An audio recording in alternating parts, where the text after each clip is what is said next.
자, 김건희 일단은 지금 조사를 받고 있는데 새로운 것들이 매일 나와. 매일 또 나와? 어마어마한 게 또 나왔습니다. 오늘은 그야말로 역사적인 날입니다. 아 맞습니다. 네. 아, 오전부터 난리였어요. 야, 김건희가 드디어 제대로 된 수사를 살면서 처음으로 받게 되는 날입니다. 네. 그래서 오늘은 김건희 특집으로 준비를 했는데요. 김건희 특집 가기에 앞서서 지금 또 정치 현안이 또 많이 있거든요. 다룰 건 다뤄야죠. 다룰 건 다루고 갑니다. 그렇죠. 앞부분에 정치 현안을 좀 다루고 뒤에서 김건희 특집으로 함께 여러분과 이야기를 나눠보도록 하겠습니다. 네. 자, 그러면 뉴스 만나러 지금 출발합니다. 자, 오늘 같은 날 당연히 생방이죠. 무슨 얘기를 하시는 거야 지금? 아니 큰일 날 소리를 내. 네. 최욱 씨가 아이고. 전문 감각 있죠, 여러분. 오늘 같은 날 녹방하면 입니다. 진짜 생방으로 함께합니다. 네. 아, 나는 좀 오늘 궁금해요. 뭐요? 이따가 뭐 자세하게 다루겠습니다만 김건희와는 진짜 그야말로 악연인 분입니다. 아, 네. 오늘 처음으로 이제 제대로 된 수사를 받는 날이잖아요. 진짜 네. 어마어마한 날입니다. 오늘 어떻게 지켜보셨는지 궁금합니다. 아까 시작하신 멘트대로 태어나서 처음 제대로 된 조사를 받는 건데 네. 제가 김건희 씨 차에서 내려서 이렇게 들어가는 장면을 보면서 또 까만 옷을 입었더라고. 예. 네. 그래서 저게 이제 무슨 연예인 병에서 아직도 벗어나지 못했구나 아. 그 생각. 그거 드레스 코드까지 다 맞춰서 네, 나왔구나. 다 생각하고 간 것 같던데 네. 한편으로 감개무량하기도 하고. 아, 나도 좀 기분이 묘하더라고요. 사실 사석에서 자기가 제일 싫어하는 사람이 조국보다도 최강욱이다라는 얘기를 했다라는 소리를 제가 네. 그러니까 그 오빠가 김건희 오빠가 유명한 이 오빠가 아, 네. 김진우.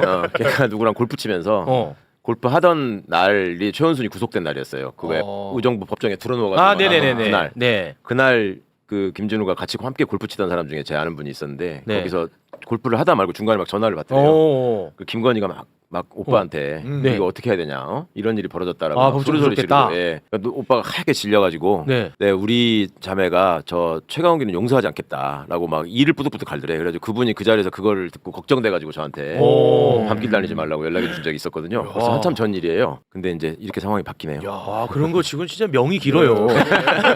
맞아요. 우리 여기는 명이 길어. 아버님이 생전에 저한테 맨날 그 와. 말씀을 하셨거든. 절대 너 혼자 운전하고 다니지 마라. 아. 밤길 다니지 마라. 그 말씀을 그 하셨었는데. 일리 있는 경고입니다. 그러니까 어른들은 그 걱정을 하셨는데 네. 제가 참 귀 너머로 듣다가 아유. 그 소리를 실제로 들었어. 하여튼 김건희 네. 오빠한테 들었다는 사람은. 그리고 오늘 이제 김건희 특집으로 다룰 내용이 굉장히 많은데 김건희는 진짜 무서운 여자는 맞아요. 그런 유해 방금 네, 말씀하신 유. 그러니까요. 네. 그러니까 이따가 다루겠습니다만 이재명 대표가 테러 당했는데 그거 굉장히 이제 축소됐잖아요. 네. 그 축소된 거에서 끝난 게 아니라 지난 대선 기간에도 이재명 후보를 행여나 많은 경호원들이 투입되고 공권력이 투입돼서 막을까봐 네. 약간 좀 두려워했던 것 같아요. 김건희가 그 오히려. 관련한 내용 오늘 네. 이따가 저희가 박선원 의원과 함께 다룹니다. 네. 어마어마한 내용이더라고요. 네. 그러니까 진짜 천만 다행이라는 생각이 계속 드는 겁니다. 네. 또 하나 충격은 김진우는 엄마 구속됐는데 골프 치고 있어요? 그날 당연히 그러니까 이 사람들은 야, 진짜. 점괘상 구속 안 된다고 알고 그렇죠. 있었대요.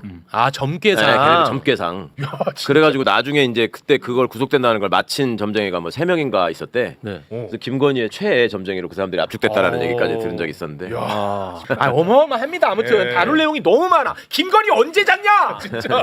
너 때문에 내가 잠을 못 자요. 요새 정리하느라. 예. 어마어마합니다. 잠시 후에 저희가 본격적으로 다룹니다. 이제 어제 국회에서 엄청난 법안이 통과가 됐어요. 네. 방송법이 통과됐거든요. 자, 관련한 이야기를 함께 나누기 위해서 또 어렵게 저희가 모셨습니다. 최민희 의원님 박수로 맞이합니다. 네. 제가 방통위원 안 된 게 김건희가 사주를 봤더니 제가 윤석열을 해야 할 사주다. 아. 그래서 이유 없이 7개월 7일을 임명 안 했다. 아. 이런 얘기를 제가 당시 청와대 출입 기자한테 듣고 아. 진짜 미친 사람이다. 그게. 아. 그리고 대선 끝나고 저 그 김건희 팬클럽이 고발했잖아요. 그래갖고 또 맞아, 수억 그러셨어요. 깨졌습니다. 네. 아 진짜. 와. 치읓 이응이 들어가시잖아. 최민 치읓 저거 히읗도 이응으로 칩니까? 여기 동그라미 있잖아요. 아, 동그라미로 칩니다. 자, 그러면 정치 현안 이야기를 잠깐 좀 나눠보도록 하겠습니다. 네. 윤석열이가 이제 거부권을 행사했던 방송법. 방송법. 어제 이제 국회 본회의에서 통과가 됐거든요. 찬성 178. 국민의힘이 이제 나갔고. 예, 반대 2표로 이제 통과가 됐는데 이 내용은 아주 그냥 간단합니다. KBS 이제 사장을 뽑는 이사들을 네. 숫자를 늘리고 원래 몇 명인데요? 원래는 11명. 11명인데. 근데 이제 15명으로 늘리고 그리고 이사들을 이제 뽑는 방식도 국회 입김은 좀 줄이고 KBS 안에 있는 사람들, 시민 단체들 뭐 이런 사람들이 좀 뽑을 수 있게끔. 그러니까 정치인들의 입김 그리고 대통령의 영향력 이런 거를 좀 차단하자는 거야. 원래 이사들 구성할 때는 국회에서 그냥 다 뽑았어요? 국회 입김이 많이 들어가지. 11명 중에 어. 흔히 말해서 여권 추천이 7명, 야권 추천이 4명. 그래서 항상 7대4 구조가 됐었죠. 그렇습니다. 그러니까 저거 지금 물으시는 건 그걸 국회에서 했냐 이건데 형식은 방통위가 합니다. 그렇죠. 네, 네. 그런데 실제로 방통위 자체가 여야로 구성되어 있기 때문에 그 여야 추천 방통위원들이 각 당의 추천을 받는 그러니까 음성적으로 국회가 구성을 했고 네. 그러면 국회가 혼자 하겠냐? 대통령과 당근 인론하죠. 네. 그러니까 KBS는 7대4, MBC를 관할하는 방문제는 6대3 이렇게 돼 있었어요. 네, 그러니까 아무튼간에 이거는 정부 여당으로서는 가장 싫은 법안이다. 내려놓는 거 아니에요? 내려놓는 그렇죠, 게 아니라 네. 내부에서는 아마 욕 많이 먹었을 거야. 자세하게 네. 모르겠습니다. 왜냐하면은 국민의힘이 놀랐잖아. 그렇죠. 우리 신성범 영상 봤잖아. 어제 봤죠? 에이 이거 설마 이거 이재명 대통령 허락 받았냐고 물어보는 거 봤잖아. 다시 한번 봐 영상. 좋아요. 다시 한번 짧게 보겠습니다. 대통령이 임명할 수 있는 이사 임명, KBS 이사의 경우 없어지는 문제에 대해서 저는 이게 과연 제가 갖고 있는 정치 상식으로는 현재 대통령실에서도 뭐 응할까 하는 생각을 해요. 근데 잘 모르겠어요. 그래서 묻는 거예요. 이준석 위원장. 대통령의 지시사항, 방송 3법에 대한 방통위의 입장을 가져보라고 한 것은 언제, 어느 자리에서 정확히 어떤 워딩으로 이루어졌습니까? 믿을 수 없다는 거야. 신성범 입장은 그럴 리가. 예, 그러니까 이런 이 입장이죠. 법의 성격은 요 한 장면으로 다 해석이 되는 거죠. 네. 네. 그리고 실제로 국정기획위가 있었잖아요. 국정기획위에서도 아니 공영방송 사장을 그 여당이 뽑아야지 이거를 내려놓다니 이게 말이 됩니까? 이런 국정기획위원도 계셨고요. 네. 그리고 어제도 제게 어떤 의원이 아니 KBS 사장도 우리가 못 뽑는단 말이야. 도대체 여당 돼서 좋은 게 뭐냐? 이게 뭐냐? 일만 하고 힘들다 이런 분도 계셨고요. 그렇죠. 그게 이제 사실 이렇게 됩니다. 아까 KBS 이사가 15명으로 는다고 했잖아요. 네. 이걸 여야가 추천하면 사실 그 9명 정도를 여당 쪽이 추천하게 되잖아요. 그렇겠죠. 그럼 9명의 자리가 생기는 거예요. 그게 또 그럼 권력이야. 내 친구도 시킬 수 있고 그렇지. 그거를 저희가 박탈해 버린 거죠. 그렇지. 그러니까 이래저래 여기서 욕먹고 저기서 욕먹는 법인데 대통령께서 기본적으로 일 잘해서 평가받고 사랑받아야지 방송 장악해서 뭐 KBS 사장 입맛대로 내려보내서 그거 뭐 잘 되는 거 못 봤더라 이런 좀 뭐랄까 시쳇말로 하면 깡이 진짜 좋으신 분이에요. 그래서 진짜 방송 장악에 대한 생각이 나 하나도 없다.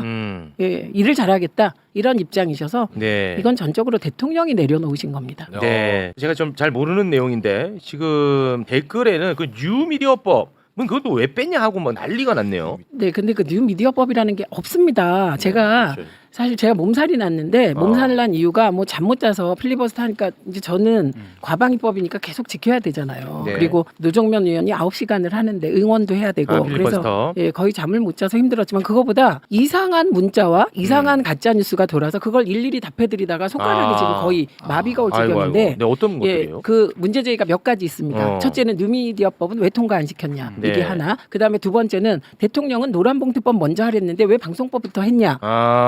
이게 이제 주예요. 예. 그리고 세 번째는 방송법 하는 과정에서 왜 대통령과 의논 안 하고 대통령의 권한축소법을 최민희 네가 왜 했냐. 이 세 가지인데요. 첫째 뉴미디어법은 그런 법은 없습니다. 뭘 말하는지도 제가 몰랐는데 네. 어제 댓글을 주고받으면서 알았어요. 그 대통령께서 며칠 전에 유튜브 가짜 뉴스를 얘기하셨죠. 징벌적 네. 손해배상제로 어떻게 해보자 이런 제안을 하셨어요. 그랬죠. 그거를 뉴미디어법이라고 생각했는지 왜 그걸 안 넣냐. 근데요 현재 유튜브는 방송으로 규정되어 있지 않고 그렇죠. 정보통신망상 부가 서비스로 되어 있습니다. 네. 그러니까 그 규제를 하려면 정보통신망법 개정을 해야지 뉴미디어법이라는 건 없다.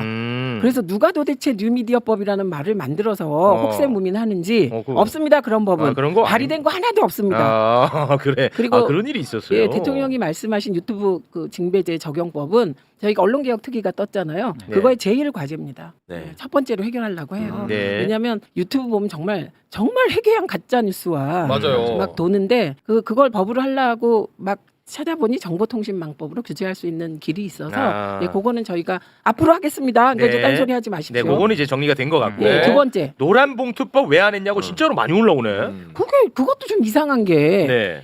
그 의안의 순서는 누가 정하냐? 의장이 정하세요. 국회의장. 근데 의장이 혼자 정하겠어요? 여야 원내대표랑 합의를 합니다. 뭐 그렇겠죠. 그래서 저희는 그 의안에 관여하지 않았고요. 의안 순서에.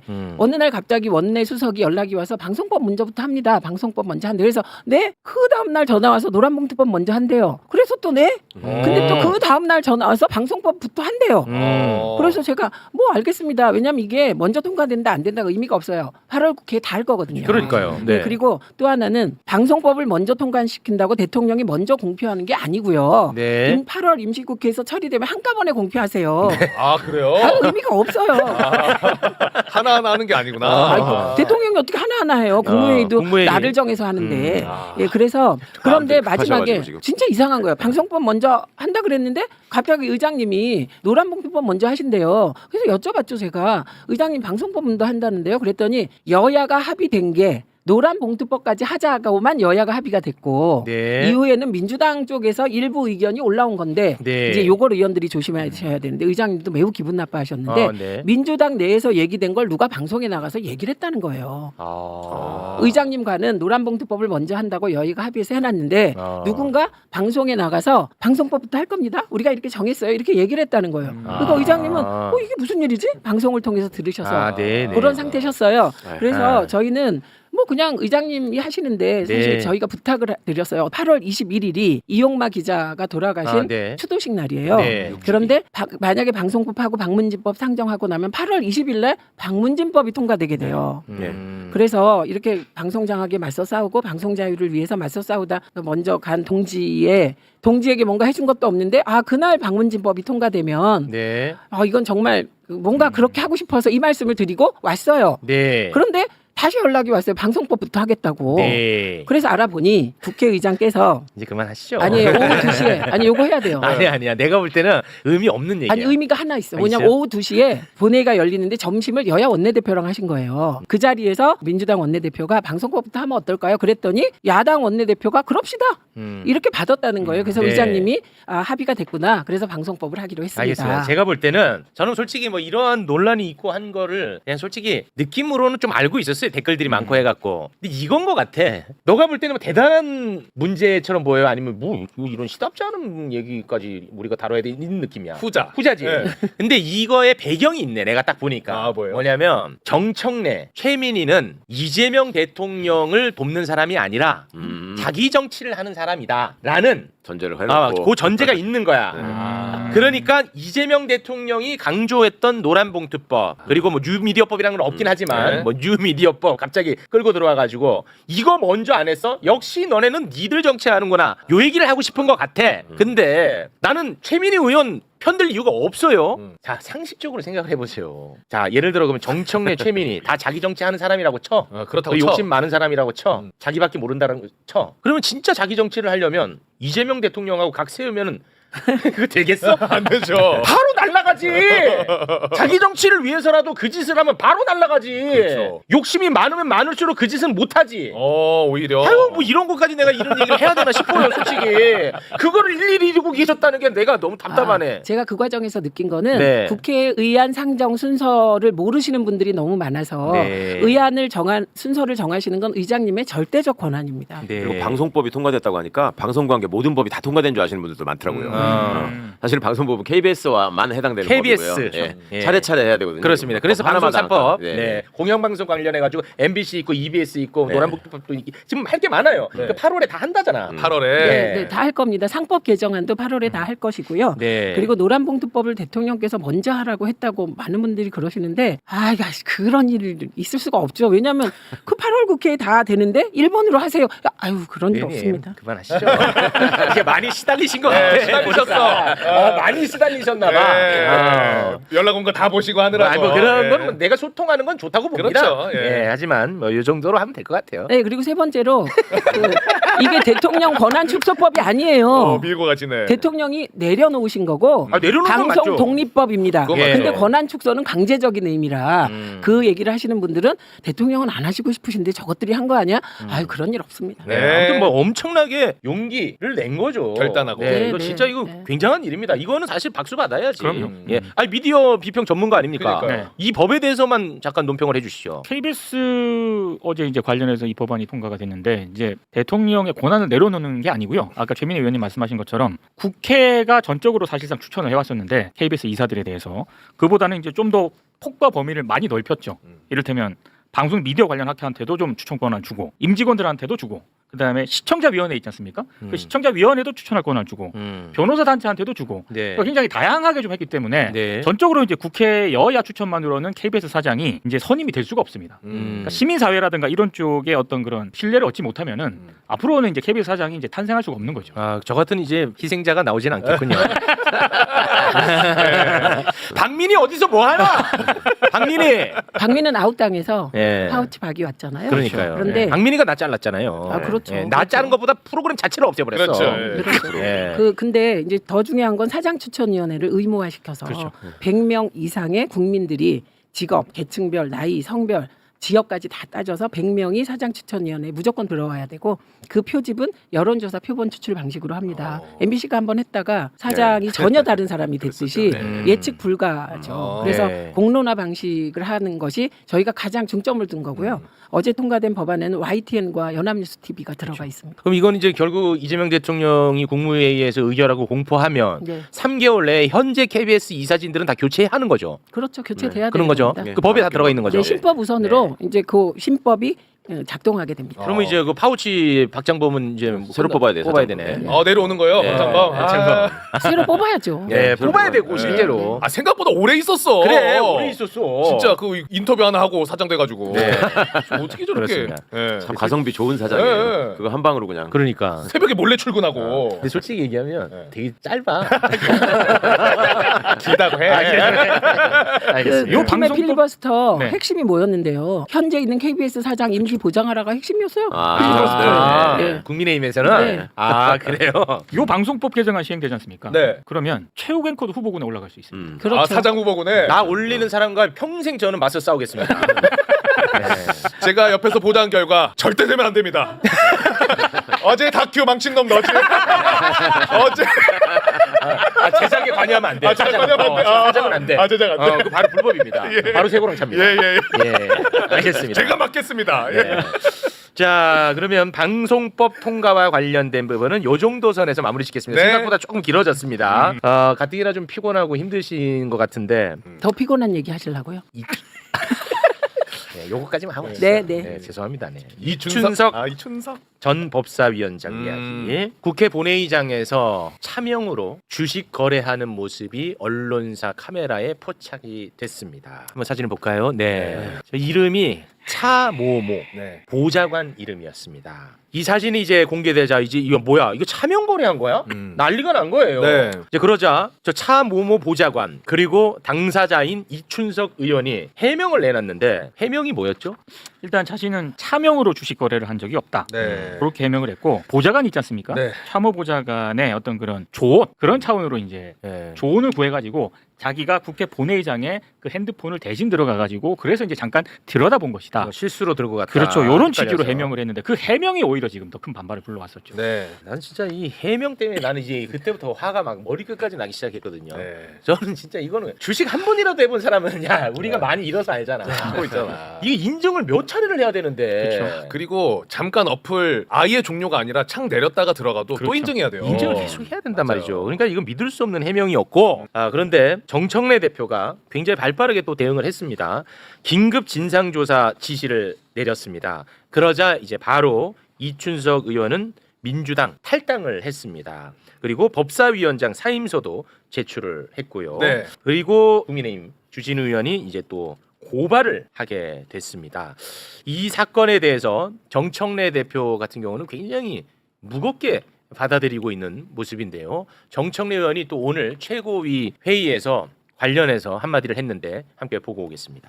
어제 언론 보도 즉시 윤리감찰단에 철저한 진상 조사를 지시했고 최고위원회 의결로 제명 등 중징계를 하려 했으나 어젯밤 이춘석 의원의 탈당으로 징계를 할 수 없는 상황이 되었습니다. 이에 당규 제18조 징계를 회피할 목적으로 징계 혐의자가 탈당하는 경우 각급 윤리심판원은 제명에 해당하는 징계 처분을 결정할 수 있고 제19조 윤리심판원은 탈당한 자에 대해서도 징계 사유의 해당 여부와 징계 시효의 완성 여부를 조사할 수 있다는 규정에 의거 이춘석 의원을 제명 조치하도록 하겠습니다. 대한민국 주식시장에서 장난치다가는 패가 망신한다는 걸 확실하게 보여주겠다고 선언한 이재명 대통령과 이재명 정부의 기조대로 엄정하게 앞으로 이와 유사한 일이 발생하면 엄단하겠다는 말씀을 드립니다. 일단 제가 궁금한 거 하나 여쭤보고 우리 여기 계신 분들의 의견을 좀 들어볼 텐데요. 그 제명 조치를 하겠다고 했는데 이건 뭐예요? 제명 조치가? 당원의 자격을 없애는 출당이라고도 표현하고 그러잖아요. 네. 그러니까 그러니까 자진해서 당에서. 탈당하는 형식을 민주당에서 그 용납하지 않는다는 거군요. 그러니까 탈당을 하는 이유는 나는 탈당했으니까 더 이상 당신네 당원이 아니니까 나 징계 못해 이렇게 하는 건데 네. 그런 수법으로 이제 가장 유명한 사람이 송원석이죠. 아, 예전에 이제 조인트 보좌관 때리고 네, 어쩌고 네, 했다가 맞아요. 탈당하고서 예. 다시 또 다시 슬그머니 예. 들어갔잖아요. 그러니까 그런 거를 방지하기 위해서 민주당에는 저런 조항이 있었던 것이고 아. 네. 만약에 비례대표 의원이라면 그럼 이제 그렇게 탈당도 못 한단 말이에요. 네. 탈당하면 의원직이 상실되니까. 그렇죠. 근데 지역구 의원들은 탈당을 해버리면 네. 그냥 의원직은 혼자- 살아있잖아요. 네. 의원직은 살아 있는 거죠. 네. 그런데도 불구하고 이제 이 당에서는 완전히 연을 끊겠다. 그러니까 당 차원에서 이제 당원으로서 완전 제명을 하겠다라는 그렇죠. 얘기군요. 저게 돌아오는 과정이 완전히 다릅니다. 돌아올 때 그 예, 과정이. 그러니까 자기 스스로 탈당하면 시간 지나면 슬그머니 들어와요. 네. 민주당에도 아. 그런 분들 계셨어요. 음. 그런데 제명하면 돌아오기가 어렵다 이렇게 보시면 돼요. 근데 어찌됐든 지금 뭐 민주당에서는 이 사건을 굉장히 엄중하게 보고 있는 거는 맞죠? 우선 엄중합니다. 왜 엄중하냐면 저희가 주식과 관련하여서는 국회 차원에서도 매우 엄격하게 다뤄요. 그래서 네. 거의 제가 3개월에 한 번씩 주식 보유 현황 이런 걸 없다 그래도 물어봐요. 네, 그래서 몇 가지 되게 윤리 문제에 대해서 하는 것 중에 첫 번째가 주식이에요. 요즘은. 그다음에 두 번째가 가상화폐인데 네. 가상화폐는 사실 그 자료를 공개할 수가 없기 때문에 지금 법과 제도를 만드는 중이고요. 아. 게다가 이게 첫 번째고 그런 과정을 거치는데 만약에 차명으로 뭔가 그 주식 투자를 했다면 그거는 사실 오랫동안 국회를 속여온 게 되기 때문에 문제고 두 번째는 걸린 게 한 번이 아니에요. 네. 지난해 10월에 똑같은 이름으로 똑같은 그 사진이 찍혔었어요. 네. 그러셨더라고요. 네, 근데 이름이 공개가 안 됐었죠 그때는. 그때는 기자가 네. 좀 그걸 흘린 것 같아요. 그냥 그때. 예, 근데 이번에 그 사진이 다시 나오면서 그게 같은 사람이다 이거를 확인했더라고요.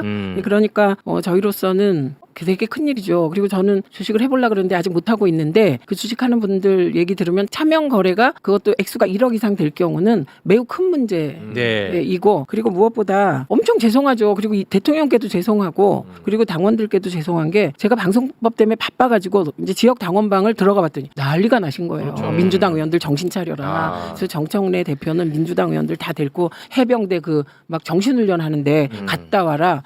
왜냐 그게 너무 걱정이 되니까. 그러니까 이 일이 너무 큰 일이라고 생각되고 네. 또 이춘석 의원이 국정기획이 경제 1분과장이잖아요. 근데 그 해당 주식이 그 분과에 해당하는 주식. AI 정책을 담당했었잖아요. 네, 근데 그 관련 주식이니까 그러니까. 더 심각하게 지금 받아들이고 그렇습니다. 그 있습니다. 굉장히 만약에 이걸 차명 거래를 했다면 차명 거래할 이유가 분명히 있었던 것으로 보이는 거예요. 국정기획위원회에 있었는데 거기서 AI를 담당했어 이춘석 의원이. 근데 관련 정보를 또 거래했더라고. 그러니까 이거는 내용 자체가 굉장히 큰 일이라 예. 일단은 대통령께서도 엄중히 수사하라고 하셨기 예, 때문에 그 이재명 대통령이 오늘 관련해 가지고 엄정 수사하라고 했고요. 차명거래 네. 그리고 국정기획위원회에서도 해촉을 직접 지시를 했습니다. 그렇습니까? 네. 저 그래도 이렇게 신속하게 당대표와 대통령이 네. 이런 지시를 하신 것은 네. 앞으로 다시는 이런 일이 없도록 하겠다는 그렇죠. 의지이니까 그렇습니다. 죄송하긴 하지만 네. 그래도 조금 지켜봐 주시면 네. 고맙겠습니다. 그리고 지금 정청래 대표가 저렇게 한 게 조금 더 큰일인 것은 네. 정청래 대표도 이춘석 의원도 정통을 같이 한 분이세요. 음. 정동영과 통하는 사람들. 그러니까 오랜 동지일 수 있는데 저렇게 신속히 한 것은 네. 그런 사적인 관계보다 네. 공적으로 그리고 국민에 대한 도리를 다하겠다는 뜻이었다. 네. 그래서 저희가 앞으로 이런 일 없도록 사실 이건 의원들이 다 뭘 하는지 우리가 다 알 수가 없. 이걸 어떻게 알아요? 이거 그러니까 그렇죠. 개인이 네. 그냥 해버리면 알 수는 없죠. 알 수가 없긴 합니다만 네. 일단 의원 개개인들이 다시 정신을 바짝 차리는 계기가 된 것은 틀림이 없습니다. 네. 법사위원장을 하필 하고 계시는 분이라서 그게 이제 더 아주 더 고약하게 충격이. 느껴지는 거죠. 네. 그 부분 때문에. 그런데 이게요. 지금 시기가 어느 때입니까? 주식에 대해서도 예민하고 맞습니다. 그러니까. 법사위에서 지금 해야 될 일이 넘쳐나는데 두 가지가 다 여기 들어가 있는 거야. 근데 어쨌든 신속히 처리했고 이게 조금 좀 위로를 드리고 싶은 게 차기 법사위원장으로 내정된 분이 추미애 대표세요. 네. 그러니까 이 부분은 네. 갑자기 또 당원방이랑 다 들어가 보니까 추미애 법사위원장 그러면서 또 막 이거 진짜 다행이다 이러고 계시더라고요. 그래서 네. 그 인선도 되게 국민적 시각에서 잘 하신 것 같습니다. 네. 제가 드릴 말씀이 없고 정말 죄송합니다. 예. 왜 채팅은 주식도 안 하는 최민희 데려다가 왜 계속 뭐라고 아니 이게 당 얘기니까. 당 얘기니까, 예. 아니 당 이야기니까. 아 이거는 실제로 지금 여쭤보는 예, 거죠. 당에서 예. 어떻게 지금 이걸 받아들이고 있는지가 그 분위기가 아니 중요하잖아요. 저희 너무 심각하게 그래서 받아들이고 여쭤보는 있고 거예요. 그리고 사실 저는 무슨 이런 일이 다 있지? 그리고 게다가 이 본회의장에서 이 핸드폰 찍혀서 난리 난 게 한두 번이 아니잖아요. 그렇죠. 권성동의 뭐 그 네. 이상한 네. 거. 그다음에 송원석의 그 예, 심학봉 사면 청탁. 사면 청탁 그게 찍힌 게 불과 며칠 며칠 전인데 전인데 그러니까요. 그것도 지도부나 그 다선 의원들은 맨 뒷줄에 앉아요. 네. 그때 했다는 것부터가 저희가 깜짝 놀랐죠. 네. 진짜 맞습니다. 진짜 깜짝 놀랐습니다. 네. 근데 저는 사실 이번에 그 이춘석 의원이 법사위원장 되기 전까지는 저는 이분에 대한 존재를 잘 몰랐어요. 저도 처음 봤어요. 예. 법사위원장도 잘 그렇죠. 몰랐는데. 이게 민주당에서 보면 이렇게 호남의 다선 의원분들이 좀 계시는데 의외로 저기 당원이나 시민분들은 잘 모르시는 분들인데 이춘석 의원은 변호사 출신이고요. 네. 익산에 그 국회의원이 2명인데 한병도 의원하고 이춘석 의원 두 분이 이제 주로 익산에서 많이 되셨죠. 그 약간 좀 고향 쪽이네요. 네, 그렇죠. 저는 어. 어릴 때부터 알죠. 그 사선 의원이 됐는데 중간에 한번 떨어져가지고 21대 때는 의원이 아니셨는데 그때는 국회 사무총장이었어요 또. 그러니까 상당히 당의 혜택도 많이 받고 여러 가지 저기로 하신 분인데 진짜 나 깜짝 놀랐네. 그렇게 주식하는 줄 몰랐네. 사실 의원들이 일만 같이 하지 네, 개별적인 내용을 잘 그렇죠. 알기 힘들고 그다음에 네. 이분은 이게 더 놀라운 건 캠프 때 대통령 후보 비서실장이셨어요. 아, 맞아요, 진짜 맞아요. 나쁜 네, 사람이라고. 그랬었어요. 아니 네, 지금 이재명 후보부터 대통령까지 주식에 대해서 이재명 대통령이 어떤 이야기를 하고 어떤 철학을 갖고 있는지 그럼 제일 잘할 거 아닙니까? 그런 사람이 이렇게 하면 됩니까? 만약에 이게 사실이라면 진짜 난 그건 몰랐네 또 고약하네 진짜. 아 죄송합니다. 뭐 자꾸 뭐라고. 아니 진짜 죄송합니다. 그리고 의원은 연대 책임이에요. 그렇기 네. 때문에 저희가 더 열심히 해서 네. 이번에 상처받으신 마음 회복되도록 더 열심히 하겠습니다. 네. 아 의원님 막 짐 챙기시네요. 이거 이제 그 수사가 이제 시작이 될 텐데 만약에 지금 이 혐의가 사실로 드러나면 이거는 굉장히 무거운 죄가 될 것 같아요. 네. 차명 거래뿐만 아니라 이건 미공개 정보를 또 이용한 게 될 수도 있고 그거는 여러 가지가 다 섞여 있거든. 자체가 엄청 이렇게 형량이 좀 세나요? 쎄 차명 거래. 차명 거래는 그러니까 국회의원이라고 해서 주식 거래를 아예 못 하는 건 아니에요. 네. 그러니까 상장 주식은 할 수 있는데 네. 그걸 자기 이름으로 하고 등록하고 해야 되는 거고. 그렇죠. 이해 충돌 없어야 예, 되고. 비상장 주식은 이제 그거를 또 직무 관련성이 있는지 확인해가지고 관련성 네. 있으면 백지신탁해서 팔아야 되고. 그러니까요. 상장 주식도 직무 관련성 있으면 안 되죠. 되는 그러니까요. 거예요. 네. 알겠습니다. 그래도 우리 요거 좀 봐주세요. 뭐 볼까요? 그거는 좀 더 잘하고 오셔야죠. 근데 저는 잘하고 왔죠. 아, 잘하고 오셨지. 방송법 통과. 그렇죠. 네. 그 나머지 이제 MBC, EBS 문제까지 해결하고 오시면 좋을 것 같습니다. 해결하고 오겠습니다. 오늘은 네. 국민은행까지만 말씀드리겠습니다. 오늘 국민은행까지 저희가 많이 쳐드린 거예요 이 정도도. 네. 국민은행까지. 예, 많이. 예금 주까지만 읽어드릴까? 이거 많이 쳐드린 겁니다. 네. 자, 최민희 의원이었습니다. 대단히 고맙습니다. 고맙습니다. 자, 그러면 우리가 단출하게 저희끼리 좀 정리를 해야 될 게 많습니다. 네. 다음 또 선수 투입되기 전까지 약간 좀 정리를 하고 가야 됩니다. 네. 먼저 빤스 숙의 윤석열이 네. 처음에는 뭐 건강이 안 좋아가지고 옷을 벗었다고 했다가 나중에는 더워서 옷을 잠깐 벗었는데 특검이 와서 수줍어서 못 벗어. 얘기하고 있어도 진짜. 예, 윤석열과 수줍으면 너무 거리가 먼 단어 아니야? 수줍어서 이렇게 좀 가렸다 이렇게 했잖아요. 네. 더워서 벗었는데 모포를 덮어야 되는. 그래 그것도 이상하네. 자, 그러니까 이 법무부가 또 세게 나왔습니다. 많이 억울하셨어요. 어떻게 이거 억울하셔서 구치소에 당시 상황 CCTV로 다 찍어놨으니까 억울하면 요거 동의해줘. 그럼 이거 공개할 테니까. 너무 억울해하시니까. 얼마나 이거 수줍었어. 그래서 윤석열이가 동의하면 CCTV를 깐답니다. 법무부에서. 네. 어떻게 하시겠습니까? 그리고 특검에 바디캠도 있고요. 바디캠도 있고. 네, 많이 억울하면 빨리 얘기해달래요. 여태 허위 발표라고 하고 본인의 인권이 침해됐다고 하고 몸에 손만 대면 가만두지 않겠다 뭐 이런 식으로 했잖아요. 그렇습니다. 공개해달라고 해야죠. 억울할 테니까. 얼마 억울하겠어요. 그렇죠. 난 윤석열 억울하다고 봐요. 진짜 난 윤석열 편이야. 야, 아니 근데 우리 의원님은 보고 싶어요 그 CCTV? 보고 싶죠. 그래? 나는 헷갈려. 난 그 자세가 어떤 자세일지가 되게 궁금해서. 보고 싶어요? 네. 자세가. 그 몸매가 또 남다른 몸매잖아. 네. 그러니까 모양새가 좀 국민적인 관심은 될 것 같아요. 난 한 번 보면은 잔상이 너무 오래 갈 것 같은데. 보고 싶다는 의견이 많네 생각보다. 다들 보고 싶어 하시네. 그래? 네. 야, 그 잔상 엄청 오래 갈 텐데. 석열아 가자 그냥. 그래서 그냥 그 공개하는 시원하게. 것도 그냥 뉴스에 이렇게 공개하는 것보다 최욱 씨가 얘기하신 것처럼 네. 스포티비나 이런 데서 중계 형식으로 해서 중계 형식으로 가져야죠. 벗는데요. 아 중계 형식이면 더 맛깔스러운데. 중계 형식으로 가면 진짜 재밌을 것 같긴 해요. 왜냐하면 그 보도 내용에 따르면은 이게 단계가 있더라고요. 그렇지. 아. 그동안에 먼저 왔고 그렇죠. 얘기했고, 예. 협조해달라 그랬는데 예. 그때까지만 해도 수위를 잊고 잊고 있었다는 있었고. 거. 그렇습니다. 그 특검팀이 오니까 그때 이제 자기네 조사 거부하니까 네. 잠깐 이제 나가 있었는데 나가 있어. 그때 이제 네. 벗었다는 거거든요. 그렇습니다. 그리고 특검팀이 다시 오니까 누웠어요. 예. 들어누워 단계별로 탁탁탁 진행. 다 있더라고. 그 여러 차례 이제 협조를 구했고. 그렇죠. 그리고 아유 안 되겠다 싶어가지고 특검팀이 나가니까 윤석열이가 슉 갔어. 아, 이렇게 또 입고. 아 윤석열 벗습니다. 네, 중계 가능하거든요. 특검 크로스. 아무튼 뭐 우리 성열이 형님 당분간은 형님 편 들어드리겠습니다. 네. 억울하시면 바로 말씀을 해주시기 바랍니다. 네. 자 그리고 오늘 진짜 역사적인 날입니다. 대한민국의 법 질서를 다 무너뜨리고 대한민국의 무고한 사람들을 엄청나게 괴롭힌 김건희 드디어 오늘 특검에 출석을 했습니다. 김건희가 약 9시 30분경에 집에서 나와가지고 네. 특검에는 10시 10분에 예, 들어갔습니다. 지각이죠? 예, 지각이에요. 네. 아주 닮았어요. 네. 김건희가 특검에 출석하는 모습 그리고 포터라인 앞에 서서 입장을 표명하는 모습을 여러분과 함께 보겠습니다.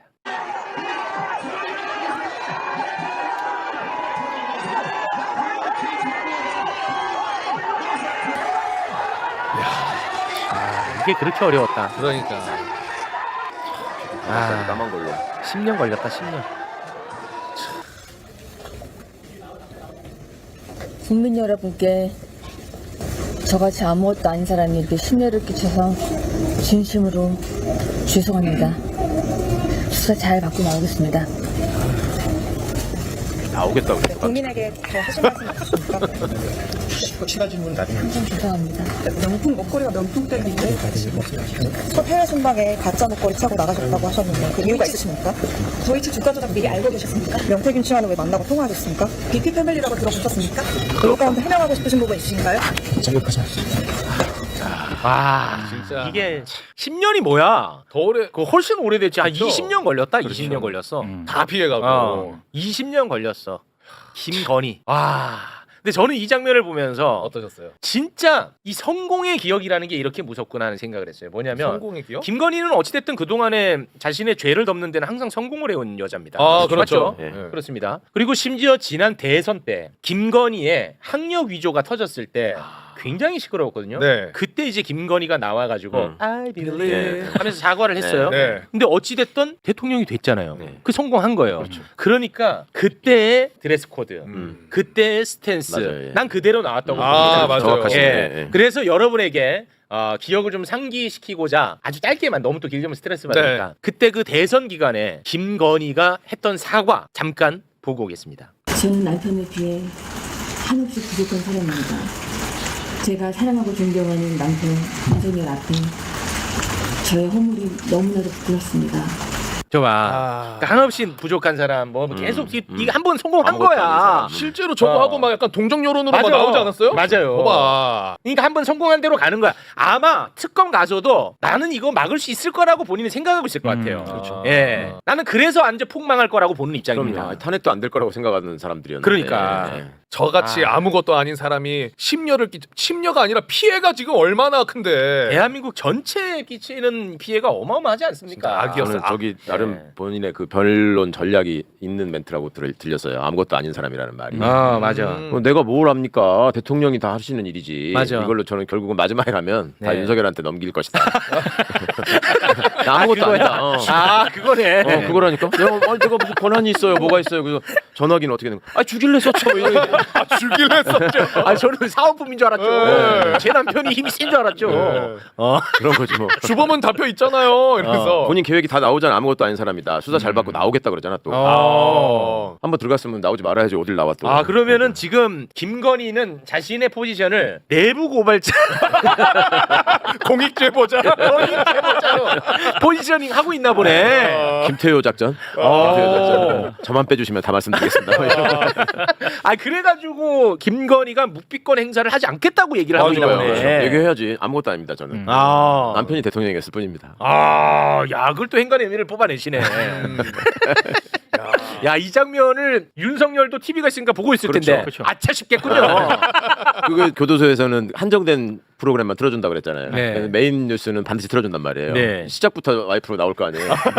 까만 옷 입고 나와서 아무것도 안 했습니다. 그럼 속으로 지가 다 했는데 저것도 둘이 이제 예. 재밌게 될 것 같아. 그러니까 들어가서. 예. 오늘 근데 들어가서 어떤 조사 받는 거예요? 일단 11시 59분께 오전 조사 끝났고요. 아 끝났어요? 예, 경호처 직원들이 준비한 도시락으로 점심을 먹은 것으로 일단 보도가 되고 있고 네. 지금은 이제 오후 조사가 이제 진행이 될 것 같은데 일단 CCTV는 녹화 없이 지금 조사를 하고 있고 네. 검투입된 검사를 봤을 때 일단 도이치모터스 주가 조작 사건이 있지 않습니까? 네. 이거를 가장 먼저 아마 우선적으로 조사를 하죠. 도이치모터스 관련 이종호는 구속됐습니다. 그렇습니다. 네. 그리고 이제 순서상 명태균 파문으로 알려진 공천계 의혹. 공천계. 예, 요게 이제 두 번째 수사가 될 것으로 보이고. 좀 분명한 거 위주로 먼저 맞습니다. 해갖고 잡아놓으려고 하는 것 일단 같은데. 16가지이기 때문에 네. 거기 플러스 알파도 있지 않습니까? 네. 그 중에서 조금 이제 거의 명확하다 싶은 아. 거 요거를 이제 우선적으로 수사를 하고 그 다음으로는 건진법사와 통일교 연결고리가 있는 청탁건진법 위반 있지 않습니까? 네. 금품 수수 뭐 그다음에 뭐 다이아 목걸이. 요런 쪽으로 아마 수사가 그런 식으로 이제 수사가 이어질 보세요. 가능성이 있다. 도이치 명태균이 순서를 지금 아까 이제 네. 쉬운 거부터 네네. 또 확실한 거부터 이렇게 말씀하셨잖아요. 네. 증거를 보시면 이거 직접 증거가 있어요. 김건희 목소리가 다 있잖아요. 그렇죠. 도이치는 아. 그 주식 주문하는 거 다 그렇습니다. 녹취 나왔잖아요. 네. 또 명태균도 마찬가지잖아요. 네. 전화 받으셨죠? 다 있어. 당선인이 뭐 이렇게 한다고 해서 네. 다 있잖아요. 네. 예. 건진하고는 통화 내역이나 회수 같은 게 이제 굉장히 많이 있고 네.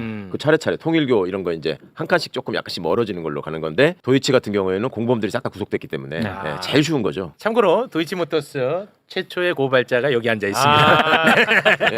최초의 고발자입니다. 이제 그러면은 김건희를 잡아넣고 조사를 하겠다는 그런 생각인가 거지, 보군요. 확실하게 나와 있는 거고. 어. 네, 네. 아이고 뭐 제 아이템이 1번이라서 너무 뿌듯하고. 도이치 최강욱 아이템이거든요. 1번으로 선정되셨습니다. 네. 근데 이제 변수가 6시까지 일단 조사를 받겠다. 그런 입장이고. 씨알도 안 먹히지. 네. 근데 9시 이후에 이제 그 조사를 받게 하려면 당사자 동의가 있어야 되거든요. 네. 이제 그 부분은 동의를 안 할 가능성이 있다. 그러면 그렇겠죠. 지금 특검팀에서 어떻게 대응을 할 거냐. 요게 좀 이제 변수가 네, 좀 그 될 상황에서 긴급 체포를 하고 그렇죠. 영장 청구를 하느냐, 네. 집에 갔다가 내일 다시 나오라고 하느냐 예. 이게 있죠. 6시까지 하느냐 9시까지 하느냐 이것도 저희가 관전 포인트네요. 맞습니다. 근데 9시까지 한다고 하는 것 같던데. 근데 그것도 일단 변호인 쪽에서는 그렇게 지금 언론 쪽에 흘리고 있는 것 같은데 네. 마치 그게 기정 사실인 것처럼 근데 특검 쪽에서는 아직 확정된 게 없다라고 지금 밝히고 있거든요. 알겠습니다. 그것도 봐야 됩니다. 네. 예. 자, 김건희 일단은 지금 조사를 받고 있는데 자, 지금부터는 김건희가 얼마나 나쁜 짓들을 많이 했는지 새로운 것들이 매일 나와. 매일. 또 나와? 어마어마한 게 또 나왔습니다. 관련해서 지금부터 한번 좀 다뤄보도록 하겠습니다.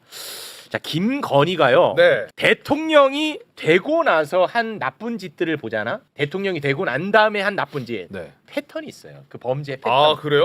어떤 패턴이냐? 범죄를 저질러서 사법 리스크가 있는 기업이 딱 있어. 그러니까 사법 리스크 있는 잡혀 들어가기 직전에 직전인 어떤 기업이 있어. 네. 그러면 그 기업으로부터 돈을 빼놓고 그 기업의 수사를 무마해 준다. 이렇게 나는 의심하고 있습니다. 요게 패턴이야 내가 볼 때는. 그런데 그와 비슷한 패턴의 범죄 혐의가 또 나왔습니다. 관련해서 뉴스타파가 또 보도를 했거든요. 물론 JTBC도 보도했습니다. 네. 좋다. 뉴스타파와 JTBC가 같은 날 보도했어. 예. 같은 날. 요즘 항의를 많이 받으시네. 네. 너무 힘들어. 순서가 중요해서. 아침에 맨날 그 전화 받습니다. 네. 자, 뉴스타파에 이 관련한 취재와 보도를 한 전혁수 기자 박수로 맞이합니다. 안녕하세요. 오랜만에 뵙네요. 진짜. 저희가 조금 더 빨리 썼는데. 그래요? 아니 근데 어떻게 같은 날 그렇게 보도를 하는 거예요? 저도 깜짝 놀랐습니다. 진짜? 네. 그 전부터 계속 이걸 들여다보고 있었어요? 며칠 전부터 보고 있었는데 그냥 대충 보다 좀 이상하네. 그냥 좀 생각을 하다가 다른 보도도 좀 참고하고 보다 보니까 이거 좀 이상하다 네, 생각이 들어서 뉴스타파가 그러면 시간적으로는 JTBC보다 더 빨리 했어요? 저희가 빠르죠. 근데 JTBC는 근데 당연히 이게 가셨던데. 물론 JTBC 사랑하죠. 네. 취재를 하다 보면 다른 곳에서도 취재를 하고 있다라는 소리가 들려요.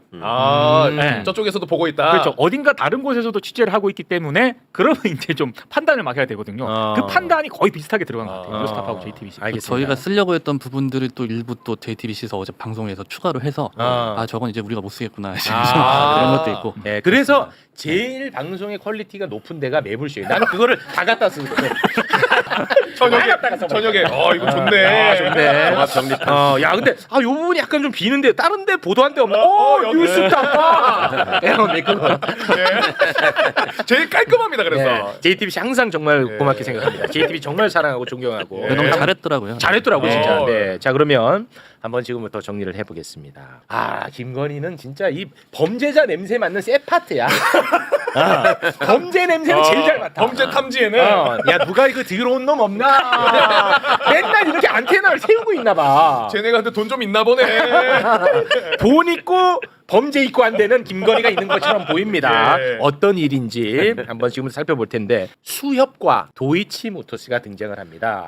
수협이 도이치모터스에 어마어마한 돈을 대출을 해주는데 아주 수상한 정황이 많아요. 네. 그거를 시간 순으로 깔끔하게 정리를 잠깐 해봤거든요. 자, 요거 뉴스타파 갖다 쓰셔도 됩니다. 제가 간단하게 좀 정리를 해보겠습니다. 네. 2023년 1월 수협회장 선거를 하려면요. 수협회장 당선되고 싶어하나 봐 다들. 수협회장의 선거를 하려면 그 투표권을 갖고 있는 사람이 필요하지 않겠습니까? 네. 누가 갖고 있냐? 조합장들이 갖고 있어 투표권을. 아. 그런데 투표권을 갖고 있는 조합장 5명에게 노 동진이가 성접대를 한 혐의를 받고 있었어요. 이건 약간 나 좀 뽑아줘라의 느낌이네요. 야, 나 한 표만 해줘. 너 호텔에 가서 잡자리 한번 해. 내가 한번 쏠게. 대신에 나 한번 뽑아줘. 네. 이런 혐의가 있었나 봐. 그래서 선관위가 해경에 수사 의뢰를 합니다. 그래서 2023년 1월에 해경에서 수사 착수를 합니다. 네. 해경 중요합니다. 수사 착수합니다. 그리고 3월에 노 동진이가 수협 회장이 돼요. 그리고 바로 성접대 의혹 보도가 이때 딱 터지는 거야. 되고 나서. 그러니까 이게 이제 세상에 알려진 거죠. 아. 이때 아마 김건희가 냄새 맡은 건 아닌가. 잠깐만 수협이 돈 좀 있잖아. 돈 좀 있는데 야 냄새는 많이 구린데 네. 이렇게 생각한 거 아닌가 하는 의심 들어요. 3월 24일 수협이 도이치모터스에 무담보로 무려 100억 원을 대출을 해줍니다. 바로 그 달에. 예, 근데 문제는 뭔지 압니까? 2023년이라고 하면요. 네. 2023년 3월이라고 하면 도이치모터스 주가 조작으로 권오수 회장이요. 유죄 확정을 받아요. 그렇죠. 그래서 회장에서 물러납니다. 그리고 대한민국이 엄청 시끄러웠고요. 그렇죠? 도이치모터스 그 문제 많다 뭐 이렇게. 문제 많지. 그러면 이거 언제 날라갈지 모른다고 네. 생각할 거 아닙니까? 그렇죠. 그런데도 담보도 잡지 않고 신용이 참 좋은 회사구만 해서 100억을 대출해줘요. 그런데 그 이후로도 2년 동안 도이치모터스 계열사에 무려 648억 원을 대출합니다. 수협에서만 도이치모터스 계열에만 648억이다. 그리고 8월에 해경이 노동진을 무혐의 처분해주네. 야 이상하지? 돈 들어왔냐? 돈 들어왔네. 무혐의 처분해주지. 예. 자 그리고 나서 시간이 이제 한참 흘렀으니까 당시 무혐의 처분을 해줬을 때 해양 경찰청장이 있을 거 아닙니까? 네. 그 사람이 2025년 1월에 퇴임을 하고 나서 수협 자문위원으로 위촉이 되네. 이거는 이상하죠. 탁탁터닥탁탁탁. 근데 저도 좀 찾아보니까요. 요 표를 보면은 네. 저 해경 청장 있죠? 네. 23년 1월에 또 마침 해경 청장이 됐네. 뭔가 탁. 이거는. 그리고 해경에서 담당 수사관을 딴 데로 옮기고 맞습니다. 다른 애를 거기다 앉혀봐. 수사 과정에. 수사관 자체를. 그러니까 수사에 좀 적극적인 의지를 보였던 수사관들은 딴 곳으로 보내버린 거예요. 이건 패턴이 또 도네. 자 부연해 주십시오. 조금 이제 제가 듣기로는 이제 어제 수협 쪽을 취재하다가 들은 얘기인데 남해경청에서 수사를 하다가 이게 부산지검으로 한번 불송치 의견으로 올라갔었나 봐요. 네, 올라갔었는데 보안 수사 요구까지 한번 내려왔었는데 부산지검에서 보안 수사 요구를 했는데 오. 이제 이거 최종적으로 이제 무혐의 처분했다. 예, 그렇게 수협 쪽에 설명을 해주더라고요 저희한테. 아니 그러니까 그러면 최종 무혐의 처분을 해경에서 한 거잖아요. 최종은. 그렇죠. 아니 그 부산지검에서 보안 수사를 요청했는데 해경 차원에서 무혐의로 이렇게 결론 내는 게 이게 쉬운 일인가요? 그러니까 그것도 쉽지 않은 일이죠. 오죽했으면 부산지검에서 그걸 다시 한번 들여다봐라라고 했겠습니까? 근데 그럼에도 불구하고 아무리 봐도 이거는 아무런 문제가 없다 이런 식으로 해경이 이제 어찌 보면 부담을 다 진 거니까. 그리고 이게 여기 보시면은 저 성접대 사건이 되게 중요한 이유가 좀 있는데요. 네.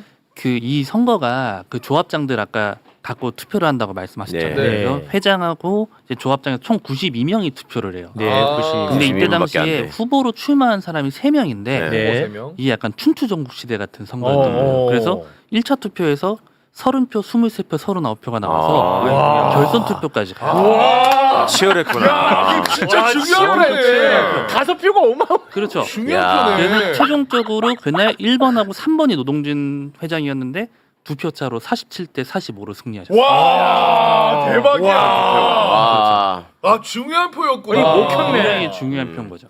근데 실제로 조합장들 있지 않습니까? 네. 그 호텔 방에 들어간 건 사실이잖아. 그것까지는 맞다고 알고 있습니다. 호텔 방에 들어갔어. 근데 거기서 성행위가 없었다라고 얘기하면서 어유 그러면 아주 건강하신 분이네요 하면서 이 참 억울하시다. 부분이 이제 좀 이제 해경 수사가 좀 문제가 됐던 부분이 이제 최근에 이제 올해 1월이었나요? 당시에 이제 성매매를 어쨌든 알선을 했던 그 유흥업소의 업주가 네. 처벌을 받았어요. 아, 업주는 업주는 처벌 처벌받았어? 성매매 특별법 위반으로 징역 8개월을 1심에서 받고 응. 2심에서 6월 달인가 그때 집행유예로 풀려났어요. 2025년 1월? 맞습니다. 그러니까 이제 뭐 시대가 좀 바뀐 다음에 처벌받긴 했지만. 예, 그렇죠. 그때 재판이 진행 중이었던 거고. 야. 어쨌든 이분은 기소가 돼서 재판이 됐는데 성매매를 알선하고 제공한 사람은 있는데 받은 사람은 없는 와, 이상하다. 아니 그런 근데 상황이 된 거죠. 그 호텔에 들어갔다라는 거는 당연히 여성과 그 조합장이 들어간 것까지는 파악이 됐는데 그게 이제 CCTV가 아마 없었다고 해요. 어. 들어가는데. 아. 근데 진술 받는 과정에서 이제 저도 이제 이거는 보도로 찾아본 건데 네. 일부 보도를 살펴보니 뭐 들어갔지만 뭐 성관계를 하진 않았다. 뭐 이런 증언이 실제로 그러니까 그 있었던 불기소 거 맞는 거죠. 이유서가 되게 궁금하네. 뭐라고 썼을까? 그러니까 그러니까요. 함께 들어간 건 사실이고, 음. 근데 들어가서 돈을 주지는 않았고 들어가서 얘기를 나눠보니 마음에 들어서 사귀려고 했다. 그렇게 하지 않는 이상 그거를 불기소한다는 게 저기요. 그럼 가정 날라가잖아요. 저 왜 그러세요? 제가 이거를 좀 찾아보고 나왔어야 되는데 가정이 날라가. 그 업주의 녹음 파일이 있어요. 아. 네, 그래서 이제 업주의 지인이 그 업주한테 전화를 해서 그날 어떻게 된 거냐 이제 물어보니까 그냥 뭐 노동진 회장하고 뭐 이제 6명 와가지고 돈을 이제 얼마를 해가지고 이제 호텔로 올려 보냈어라는 녹음이 나온 거예요. 그럼 빼박 아니야? 사실은 그 기사만 원래 단편적으로 나왔잖아요. 맞습니다. 도이치하고 연결돼서 나온 게 아니었고. 그렇죠. 네, 그 빼박 아니냐고. 그러니까. 아니 그러니까 내가 불기소장이 궁금하다고 하잖아요. 이유를 쓰려면 제가 얘기한 것처럼 할 수밖에 없다니까. 들어갔는데 가서 보니 이거는 돈을 우리는 사랑을 한 거다. 연애를 한 거다. 그밖에 없는 거지. 그러면은 그 무혐의로 해줄 거예요 본인 같으면. 어떻게 마치 기세가 줄에 봐줄 기세네. 근데 이제 그때 야 이거 어마어마하지. 그러니까. 야. 아니 근데 저는 한 가지 궁금한 게 수협에서 100억을 빌려줬잖아요 도이치에 맞습니다. 무담보로. 네. 근데 신용이 좋다라는 얘기를 했다 그러면은 이전에도 그럼 거래가 있었던 거예요? 뭐 거래 대출해도? 없었어요. 그러니까 거래가 2020년에 다 끊겼어요. 이제 제가 추가로 좀 확인해 보니까 도이치 파이낸셜 쪽에 2021년에 한 번 거래가 있긴 했었는데 농협이랑 21년 네, 수협하고. 수협이랑. 예, 근데 대출이 이미 다 해소가 되어 있는 상태였고 근데 사실 이제 신규 대출을 내준다는 거는 원래 기업의 신용이나 자산 상태나 이런 거를 보고 원래 내주는 것이 그렇죠. 맞잖아요. 네. 그래서 실제로 뭐 도이치모터스가 기업 자체로서 이게 뭐 나쁜 기업은 아니니까 그러니까 나쁜 기업이라는 게 재무 상태나 이런 걸 말씀드리는 겁니다. 대출이 나갈 수는 있는 상황인데 제가 이제 은행권 분들한테 물어보니까 근데 전달에 권오수 회장이 집행유예 선고를 1심을 받았단 말이에요. 그러니까요. 그러니까 당시로서 신규 대출을 하기엔 조금 부담스럽기는 한 상황인데 네. 되게 용기 있다. 예, 이제 그런 얘기들을 하시더라고요. 100억이나. 100억뿐 아니 100억이 중요한 게 아니고 648억이라니까. 그러니까 나중에 다 어. 자회사까지 해가지고. 네. 그리고 그 해경 청장 아까 저 수협에 들어간 거 네, 말씀드렸잖아요. 근데 당시에 해경에서 일했던 사람들 엄청 많이 들어가요. 그렇겠네요. 예, 수협에. 아, 그래요? 실제로 그렇죠. 청장뿐만 아니라. 청장뿐만 아니야. 엄청 많아. 그 혹시 읊어줄 수 있습니까? 아니 아니 없으면 괜찮아요. 네, 아무튼 많아요. 네, 많아. 엄청 많이 들어가. 근데 수협도 해명하는 게 저희가 해경 출신들을 많이 봤습니다. 뭐 이런 원래 얘기를 하고. 예. 근데 이게 밝혀지게 된 경위가 뭐냐면 7월 31일 날 이제 공직자윤리위원회에서 이제 취업 심사 고위공직자 그렇죠. 취업 네, 심사 네. 퇴직자들 아, 네네네. 한데 거기서 이게 나온 거예요. 아, 그래서 7월 25일 날 심사를 했는데 음. 여기 해경청장이 수협에 간다? 음. 이 얘기가 나와서 네. 제가 이제 전화를 해서 물어봤죠. 가는 거 맞냐? 이런 뭐 수사 이런 문제도 있는데 가냐? 네. 했더니 아직은 자기네가 풀을 꾸리는 중이라서 위촉을 한 건 아니다. 수협이. 예, 근데 예, 위촉 대상이 아마 이제 그분이 포함됐던 것 같아요. 예, 그래서 JTBC 어제 보도를 보니까 그분이 나 안 간다 뭐 이렇게 말씀하신 것 같아요. 네, 안 간다고 하더라고요. 그게. 예. 뭐 들킨 다음에 안 가는 거야. 무슨 의미가 있습니까? 그렇죠. 야, 이 패턴 기억을 꼭 해놔야 돼요. 아, 도이치가 어. 파도 계속 나와요. 계속 여기저기서. 나와. 그러니까 김건희가 대통령 전의 범죄 패턴은 동업자의 돈 그냥 다 빨아먹고 동업자 감옥 보내는 거. 네. 요건 이제 대통령 취임 전, 대통령 되고 나면은 아주 범죄 냄새가 짙은 돈 많은 사람들한테 돈을 빨아먹고 범죄를 덮어주는 것 아닌가.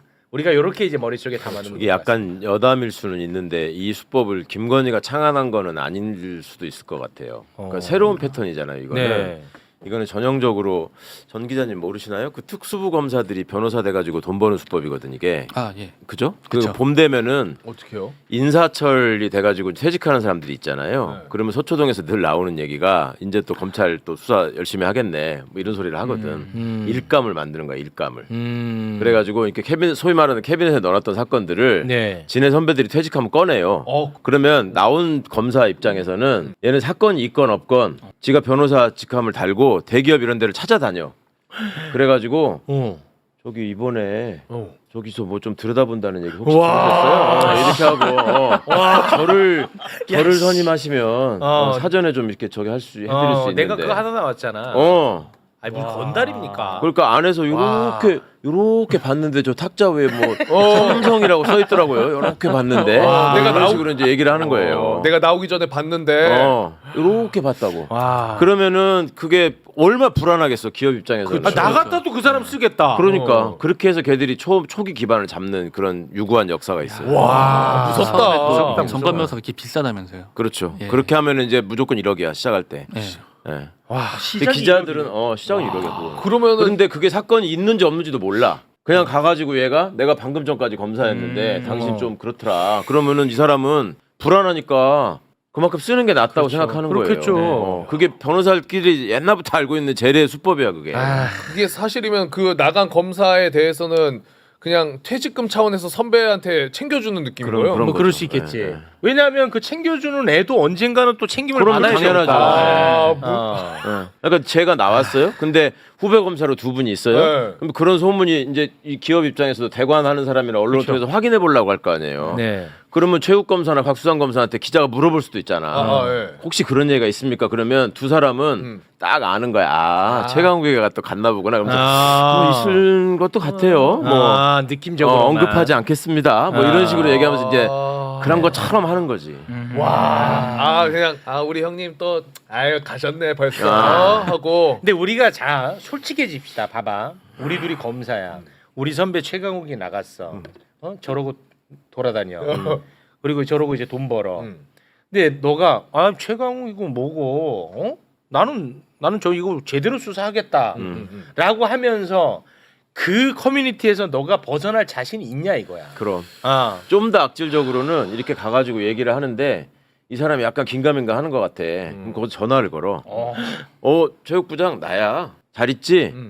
저기 뭐 요즘 삼성이 좀 어려운 것 같아.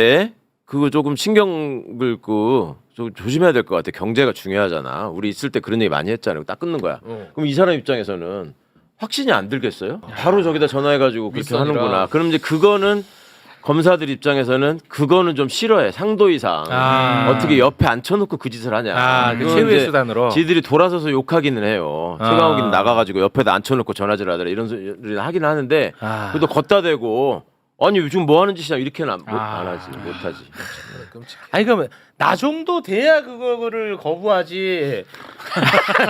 이거 그냥 놔두면 무조건 이거 안 됩니다. 그래서 제도가 중요하다는 거야. 자꾸만 맞아요. 사람에게 우리가 선의를 바라면 안 된다는 거예요. 맞아요. 예. 제도를 바꿔야 돼. 그리고 제도. 그 제도의 핵심이 그러니까 한 기관의 권한이 집중되는 거를 반드시 분산시켜야 되는 이유가 여기 있는 거예요. 그렇습니다. 그러니까 이걸 덮어주려고 하는 사람들은 여러 군데에다 전화할 필요가 없이 네. 검사한테만 전화하면 다 해결되는 거잖아. 예. 그러니까 얘들이 이걸 그렇게 안 놓으려고 하는 거라고요. 그렇습니다. 따져보면. 근데 그보다 더 고차원적인 수법을 우리가 지금 이번에 봤다. 네.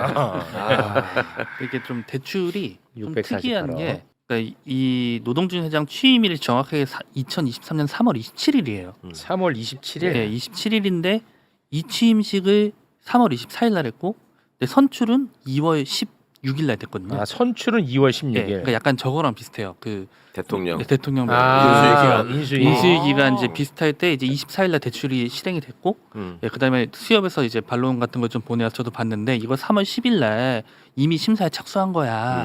이제 이렇게 이제 저희한테 반론을 하는데 이제 약간 그 명태균 공천 사건하고 약간 비슷한 거죠. 인수위 시절에 전화해가지고 좀 이렇게 의심이 되지 않나? 네, 저는 이제 그렇게 보고 있습니다. 봐 어디서 많이 해본 수법이잖아. 다. 이 패턴이 좀 패턴이 있다니까. 있다니까. 패턴이. 아주 엄청난 보도를 또 하셨습니다. 전혁수 기자님. 네. 한때 한동훈 꼬마로 활동하시다가. 무슨 말씀? 별로 안 친했습니다. 야, 근데 참 기자로 지금 거듭나고 있습니다. 저는 예. 원래 그랬는데. 아니 또 우리 고발 사주권을 세상에 알리신 분인데. 고발사주. 네. 고발사주 말씀 조금 더 드리고 싶은데 네, 고발사주. 최근에 조성은 씨가 이제 법무부에다가 이제 그 손준성 검사 최종 무죄로 끝났잖아요. 그렇습니다. 그 부분에 대해서 좀 징계라도 해달라. 아, 손준성에 대한 징계. 예, 최소한의 신분 조치라도 이건 해야 되지 않냐 하고 네. 진정서를 아마 제가 제출한 걸로 알고 있는데 제출했고 관련된 검사들도 싹 다 다시 고발했고. 맞습니다. 네. 그런 상황입니다. 그 공수처가 보고 있는데 그거를 특검이 갖고 가냐 마냐까지만 제가 보도를 봤는데 그 뒤로 어떻게 진행되고 있는지 잘 뭐 모르겠네요. 특검으로 간다는 얘기는 별로 없는 것 같고요. 근데 저 개인적인 생각으로는 이제 어쨌든 간에 이제 판결의 결론은 위에서 시킨 놈이 누군지 모른다. 이제 그렇습니다. 이게 결론이었잖아요. 네. 그래서 아마 수사를 좀 다시 했으면 좋겠다. 네, 그거는 개인적으로. 무조건 하게 돼 있습니다, 그죠? 아, 해야죠. 예, 이건 해야 돼. 또 고발 사주. 제가 보기 요거는 이제 피해자. 네. 요건 피해자입니다. 피해자 참고인 여기 기자 다. 아, 저 참고인. 네. 내가 참고인. 서울중앙지검 불러가지고 내가 이렇게 맞아. 그때 목 디스크 걸렸잖아. 계속 이러고. 그때 목 디스크 걸렸대. 네, 이렇게 계속. 저기다가 긴장하고. 김웅이 불러서 앉혀야 되겠다 그러면. 그래서 한 김웅. 세트가 다 완성되는 건데. 김웅. 차단당해가지고. 알겠습니다. 자, 그러면 우리 전혁수 기자와는 여기서 인사 나누겠습니다. 대단히 고맙습니다. 고맙습니다. 네, 감사합니다. 자, 지금 이제 출연자들 많이 기다리고 있으니까 또 우리 단출하게 저희가 네. 진도를 뺄 게 또 있습니다. 잡을 건 잡아야 되니까. 잡을 건 잡고 갑니다. 권성동이는 일단은 끝났다고 또 봐야 끝났어. 됩니다. 네. 어제도 끝났다고 어제 그러지 끝났다고 않았어요? 얘기했잖아요. 예. 그 통일교 2인자 윤영호에게 1억을 받은 정황. 예. 증거 저희가 많이 또 말씀을 드렸잖아요. 다시 한번 보고 갈까요? 메모. 예, 이렇게 권성동 점심 22년 1월 5일 여의도 중식당 큰 거 한 장 서포트. 이렇게 이제 점심 먹고 나서 바로 또 윤영호가 권성동에게 문자까지 보냈죠. 네, 윤석열 후보를 위해 잘 써줬어요. 이렇게. 네, 요거는 이제 윤영호가 권성동에게 준 돈 1억으로 이제 의심하고 있는 겁니다. 네. 요거와 또 달리 권성동이가 또 세뱃돈을 받은 것 같아요. 야, 명절에 어울리는 남자야. 권성동이가 말이지요. 통일교 1인자. 네. 이번에 1인자입니다. 1인자. 한학자. 네. 1인자가 한학자입니다. 그렇죠. 한학자가 권성동에게 돈을 주는 모습을 윤영호가 직접 봤다. 1인자가 직접 주는 거를 직접 주는 걸 봤다. 오호. 라는 것을 특검에서 진술을 했는데요. 네. 진술 한번 살펴보겠습니다. 2022년 2월 3월 이쯤에 권성동이 한학자 총재가 기거하고 있는 경기 가평의 천정궁 있지 않습니까? 네. 여기를 두 차례 방문을 해가지고 쇼핑백을 받아갔는데 쇼핑백. 네. 그런데 그 쇼핑백을 받을 때 그냥 받은 게 아니고 큰 절을 하고 쇼핑백을 받아갔다라고 합니다. 권성동이 큰 절을 큰 절을 권성동이 하고. 큰절한 겁니다. 예. 권성동이가 실제로 보니까 2월 1일이랑 2일이 설 연휴긴 하네요. 네. 큰절을. 뭘 받았길래 큰 절을 했을까? 쇼핑백. 네. 아, 나도 이거 끝나고 저거 한번 가봐야 되겠다. 절하면 절 한 번만 하면 준다는 거잖아요.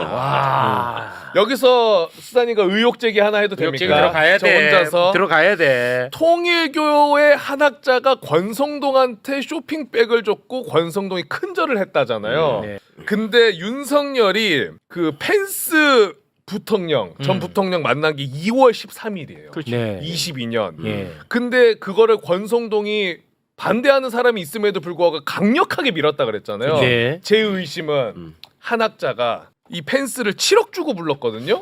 7억 주고 초청을 했어요. 맞아요. 통일교 돈으로 왔지. 섭외해놓고 야 우리 네. 7억 태웠다 펜스 부르는데 권성동이 너 윤석열이 꼭 펜스 만나게 네가 자리 꼭 이거 주선시켜야 된다. 그래서 2월에 먼저 주고 만난 다음에 아 성동이 좋았다. 만나서 결국 됐잖아. 네. 하고 또 추가로 준 거 아닌가. 그러면 쇼핑백 2개. 아 쇼핑 2개 얼마야? 얼마 추산까지 갑니다. 추산 갑니다. 2조? 그래도 좀 몇 억 되지 않겠어요? 추산으로는. 근데 저는 그 이상 될 것 같아요. 난 이거 꽤 될 것 같아. 되죠. 금액이 이게 그러니까 처음에 1억 준 거는 윤석열 후보를 위해 잘 써달라는 거는 너가 거마비 같은 거 그렇죠, 뭐 이런 걸로 쓰라는 그냥 의미였던 것 같고 주요 상품권 같은 거. 아 그런 이런 거고 거. 네. 쇼핑백이 나는 대선 자금 느낌이었던 것 같아요. 대선 자금. 근데 저는 굉장히 액수가 클 거라고 보는 것 중에 하나가 왜 그 라스베가스 도박 600억. 600억 예. 한 학자씩 걸린 거. 그거와 관련해 가지고 경찰이 내사 단계에 있었는데 네. 그거를 무마시켜 주도록 수사 정보를 통일교 쪽에 유출했다는 그런 의혹이 맞아, 그 맞아. 윤핵관. 그런 적이 있죠. 네. 그 윤핵관이 윤핵관이 처음에는 알려졌다. 경찰 출신의 다른 의원일 거라고 네. 다 짐작을 했었는데 네. 특검팀에서는 지금 권성동 권성동이다 이렇게 이상하다. 의심을 하고 그렇게 있거든요. 의심하더라고. 그러면 이것까지 만약에 권성동이 만약에 막아줬다. 음. 아 그러면 그 쇼핑백의 액수가 아 달라질 수 있어. 이거 어마어마한 아, 그리고 아니, 또 ODA 건까지 있기 때문에 그렇죠. 액수는 작을 수가 없습니다. 그 누굽니까? 김성태하고 관련돼 있는 사람 왜 이재명 대통령한테 불리하게 내가 증언할 테니까 들어가겠다 뭐 이거 연락 주고 받았던 사람 있잖아요. 아, 네네네. 지금 캄보디아에 있는 사람. 네. 아, 그 베트남인가 사람한테 뭐. 40억 요구했다고. 아, 그렇죠. 네네. 나왔었잖아요. 네. 그거는 그 사람이 오히려 권성동 쪽을 도와주는 건데도 40억인데 아. 이거는 권성동이가 도와주는 건데 아. 40억은 넘어야 되지 않겠어요? 그리고 저 한학자 선생이 자기들끼리는 무슨 하늘 어머님이라고 부르는 사람이잖아. 네. 저기에서 네. 그러면 스케일이 그렇지. 내가 볼 때는 적지 않을 것 같아. 쇼핑백 사이즈도 좀 궁금하네. 그 그러네. 사이즈에 따라 금액이 달라질 거 아니에요. 아, 이 적지 않아. 내가 볼 때 그 쇼핑백이 말이 쇼핑백이지. 패딩용 쇼핑백 있지. 아. 패딩 담아주는 쇼핑백. 아, 패딩용. 그러면 큰절할 만합니다. 와, 너무 커요. 다이소 대짜 쇼핑백. 만만치 않거든요. 100원짜리. 예. 권성동은 뭐 이 정도면 솔직히 끝났다고 봐야겠죠. 그렇죠. 네. 그렇게 돼야 맞죠. 권성동이 빨리빨리 불러가지고 빨리빨리 좀 구속을 시켜야 될 것 같은데. 다시 한번 참 우리 세상이 어떻게 구성되어 있는가 하는 씁쓸한 마음이 들어요. 네. 이렇게 연결돼가지고 저 사람들은 돈을 저렇게 주고받고 하면서 저렇게 사는데. 네. 네. 자, 저희가 지금 이제 통일교 이야기를 했는데요. 이번에는 오늘 저희가 맨 처음에 빤스 수계 얘기했고, 빤스스게 얘기했죠. 그 다음에 통일교 얘기했지. 예. 그게 이제 합쳐진 게 빤스 목사라고 있어요. 네, 빤스 목사 이야기를 잠깐 좀 하고 가야 됩니다. 예. 와, 전광훈이가 아직도 밖에 있다는 사실이 저는 납득하기가 어려운데. 맞아. 예. 이거는 이제 특검 이슈가 아니고 경찰이 전광훈이를 전격적으로 압수수색을 했습니다. 경찰에서 한 거예요. 아, 네. 지난 그 119 서부지법 폭동 이건 엄청난 사건입니다. 그렇죠. 그때 빤스 목사 전광훈이가 배후에 있었던 것 아닌가 하는 의심을 받고 있습니다. 네. 그래서 이제 경찰이 바로 압수수색을 했거든요. 그때 예, 관련한 이야기를 함께 나누기 위해서는 또 빤스 목사 전문가가 필요합니다. 대한민국 최고의 빤스 목사 전문가 디모데 목사님 박수로 맞이합니다. 네. 전광훈이가 아직도 아무렇지도 않게 밖에 나와 있다는 사실에 저는 깜짝 놀라거든요. 저보단 더 하시겠지만. 네. 자, 잠깐 정리를 하고 우리 목사님과 이야기를 나누겠습니다. 전광훈은 윤영보 전도사, 이형석 전도사 등을 가스라이팅하고 자금을 지원을 해서 서부지법 폭동을 일으킨 것 아닌가라고 경찰이 의심하고 있습니다. 네. 네, 그래서 이제 압수수색을 했는데요. 전광훈이는 관련해서 지금 전면 부인하고 있는 상황이거든요. 압수수색을 당한 어제의 전광훈의 모습 잠깐 보고 오겠습니다. 아니, 난 8시 반에 종료를 했다니까. 그리고 이 서부 사태의 진입 사건은요, 그 다음날 새벽 3시에 일어난 거예요. 새벽 3시에 일어난 거라고. 그러니까 그 사람들은 나는 전혀 모르는 사람들이야. 전혀 너 일로 와. 너 일로 와, 이 자식아. 예. 선생님, 목사님 옆에서 했어요. 뭐라고, 이 자식아. 야이 개새끼야 꺼져. 어머머. 꺼져 이 개새끼야. 어머머. 때리는 거야? 예. 저랬어요. 아니 그래 구급차 왔어요. 아이고, 야. 와. 구급차 왔다고. 아 진짜 심각합니다. 아니 그 와중에 저 신도들은 저 플랜카드라도 잘 만들지 뒤에 들고 있는 분은 교회 중지 탄압하라 이렇게 써놨네. 교회 중지. 아니 그러니까 칸을 잘못 나눴어. 그러니까 아이고. 본인 의도는 교회 중지 탄압하라. 그러네.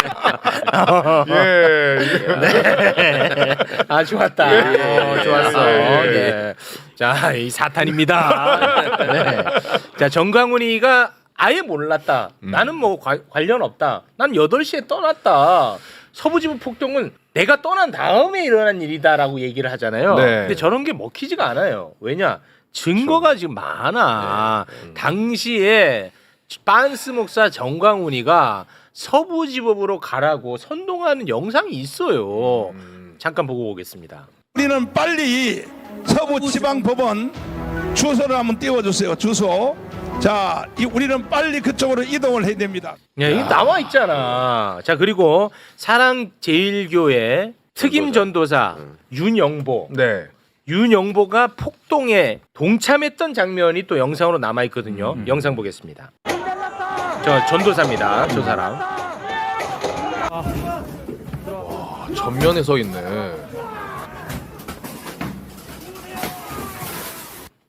야. 저는 전도사입니다.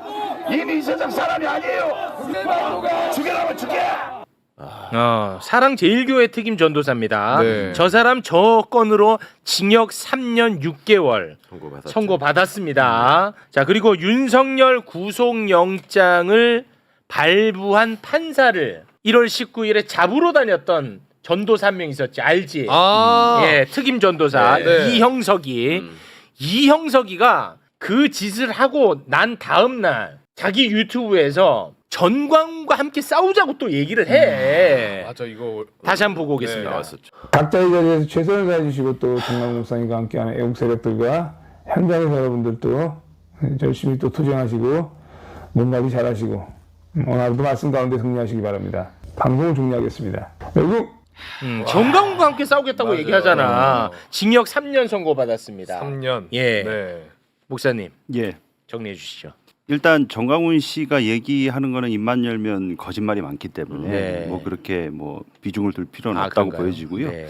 이 저 두 사람이 지금 어떤 입장을 취하고 있냐면 마치 그 조폭들이 그 자기 두목을 지키기 위해 자기가 뒤집어쓰고 학교를 간다 그러죠. 네. 예, 가듯이 정광훈하고는 관련이 없다. 지금도? 이제, 예, 계속 그렇게 얘기를 해왔기 때문에. 아, 왜 그래? 예, 그래서 뭐 자기 교주를 이제 지키고 보호하면. 아니 그러니까 그게 가스라이팅으로 보고 있더라고요, 경찰은. 맞습니다. 가스라이팅으로 보세요? 아니면은 자금으로 보세요?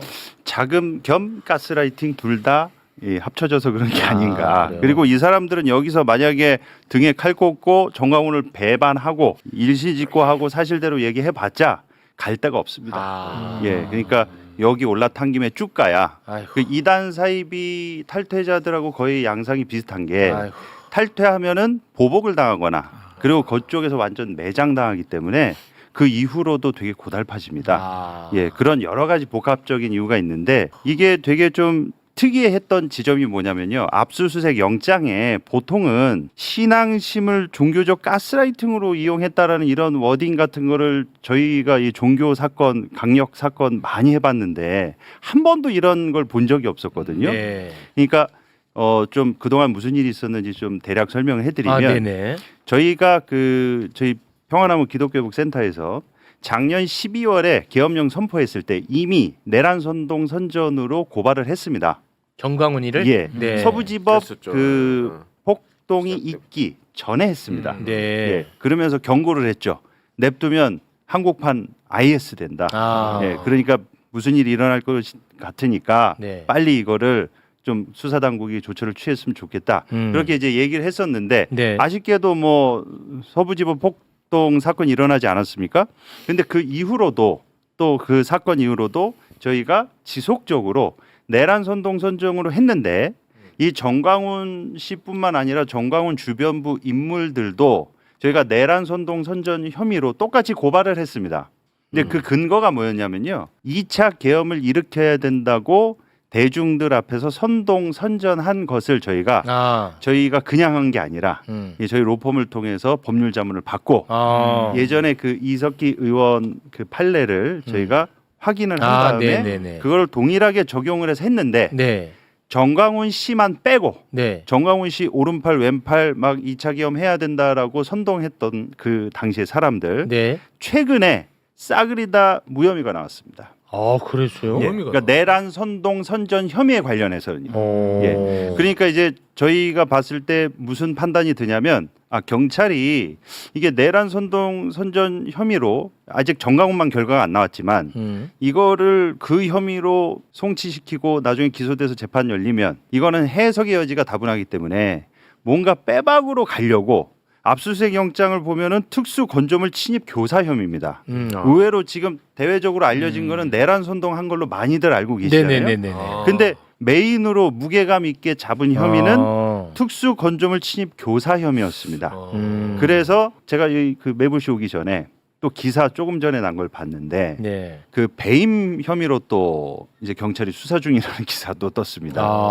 그러니까 사랑제일교회 헌금으로 그 서부지법 폭도들한테 영치금 보낸 거를 이제 교회 헌금을 자기가 함부로 이용해서 교회 피해를 줬다. 이렇게 배임으로 보는데 이렇게 진행되는 사안들을 보면서 느끼는 게 뭔가 내란 선동 선정으로는 정광훈을 좀 이렇게 잡기가 어려우니 그 외에 뭔가 빼박인 것들을 가지고 이렇게 하고 있나 이런 생각이 좀 들었고요. 아니 그 두 가지로 해석할 수 있잖아요. 이게 빼박인 걸로 딱 걸어가지고 이놈을 어떻게 해서든 처벌을 해야겠다라는 생각으로 지금 가고 있다라고 우리가 추정할 수도 있지만 또 한편으로는 싼 티켓을 끊어주려고 하나 정광훈이한테 이렇게 또 의심할 수도 있지 않을까요? 맞습니다. 그래서 부정적으로 보면은 저희가 안 그래도 정확히 2주 전이죠. 국가수사본부 거의 국장급 분을 저희 정광훈을 왜 아직까지도 압수수색도 안 하고 피고발인 조사도 안 하고 이 정도면은 구속 수사를 해야 되는데 그래서 저희가 좀 항의 방문도 하고 기자회견도 했습니다. 종교계 그 5대 종단이 다 모여가지고요. 그래서 면담도 하면서 저희가 따졌어요. 뭐라고 따졌냐면 아니 특검은 생긴 지 한 달도 안 됐는데 극동방송 여의도신문고에 기탄 없이 이렇게 압수수색하는데 경찰은 뭐 하고 있냐. 이렇게 되면은 너무 비교가 되지 않냐.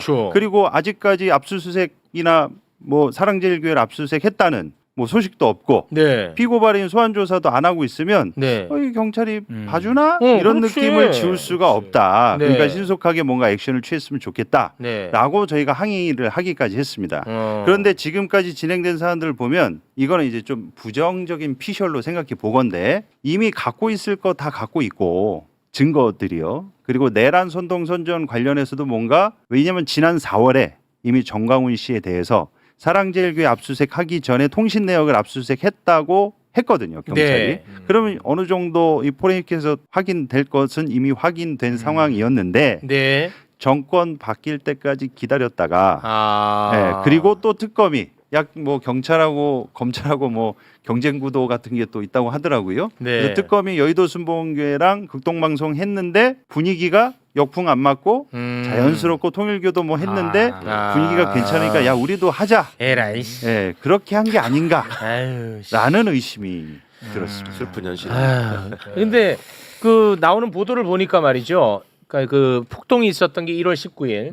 1월 18일, 1월 19일에 전광훈이가 폭동 관계자하고 연락한 통신 내역을 확보했다라고 하더라고요. 이제 이 전광훈이는 어찌됐든 처벌은 받을 것 같습니다. 근데 좀 너무 싼 티켓이라서 나는 그게 좀 열받지만. 저희가 좀 살펴봤는데 특수건조물 침입 교사는 가장 세게 하는 이제 뭐 차이가 있을 수 있지만 5년 이하의 징역이더라고요. 근데 이제 내란 선전 선동은 더 크거든요. 그래서 기왕이면은 말씀해주신 대로 싼 티켓이 아니라 비싼 티켓을 끊어야 되는데 봐주려고 이러나 이런 의심도 지울 수가 없습니다. 그렇죠. 예. 진짜 이 경찰 진짜. 아휴. 아니 이 교회라는 탈 하나 써가지고 이렇게 처벌도 안 받고 계속 피해가고 이 사람이 아직도 밖에 세상에서 지금 네. 서부지법 폭동 일어난 지가 1월 19일이면 지금 7개월이 지난 상황인데도 이제서야 압수수색하고 말이 안 되는 나라고요. 그러니까요. 그 사이에 계속 집회하면서 여전히 토시 하나 안 틀리고 내란 선동선전 했을 때의 그 멘트 네. 국민 저항권 네. 예, 그리고 우리는 불복할 수 없다. 그러면서 끊임없이 똑같은 스탠스 취하고 지금까지 오고 있습니다. 네. 그럼 사실상 방치 수준에 가깝다. 네. 알겠습니다. 자, 우리 목사님 예. 시간 관계상 오늘은 이 정도에서 마무리하고 또 신천지 이슈가 또 있더라고요. 예. 그걸 한번 또 저희가 모셔야 될 것 같습니다. 끝으로 하시고 싶은 말씀 있으면 한마디 부탁드립니다. 전반 쓰든 윤반 쓰든 빤스들이 빨리 감옥에 가야 진정한 내란 종식이 시작된다. 예.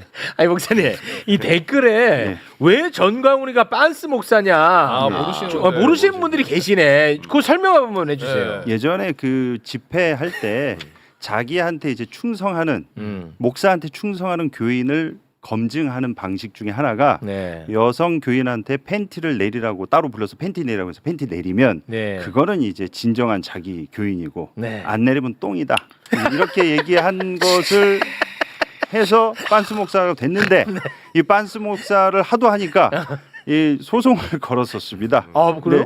예, 그 빤스라고 한 사람들을 다수에게 목사들에게 빤스라고 이런 방송에서 거론하거나 비판했던 사람들한테 명예훼손을 다 걸었는데 무혐의가 나와서. 무혐의예요? 무혐의 나왔어요? 다행입니다. 빤스 목사. 빤스 목사입니다. 예, 오히려 이제 빤스라고 해도 예, 괜찮은 그 판을 깔아주고 막. 그랬군요. 스스로 네. 공인받은. 예. 믿음을 확인하는 바로미터로 너네 얼마나 방송 편하게 하는지 알겠지. 이영숙 전도사가 그러잖아. 말씀 속에서 꼭 승리하시라고. 근데 그게 2005년이더만요. 그러니까 20년째 반스 목사로 살아가고 20년째 있는 거예요. 반스 목사. 예. 예. 평생 살아야죠. 평생. 윤석열이 빤스 수계. 네. 네, 고맙습니다.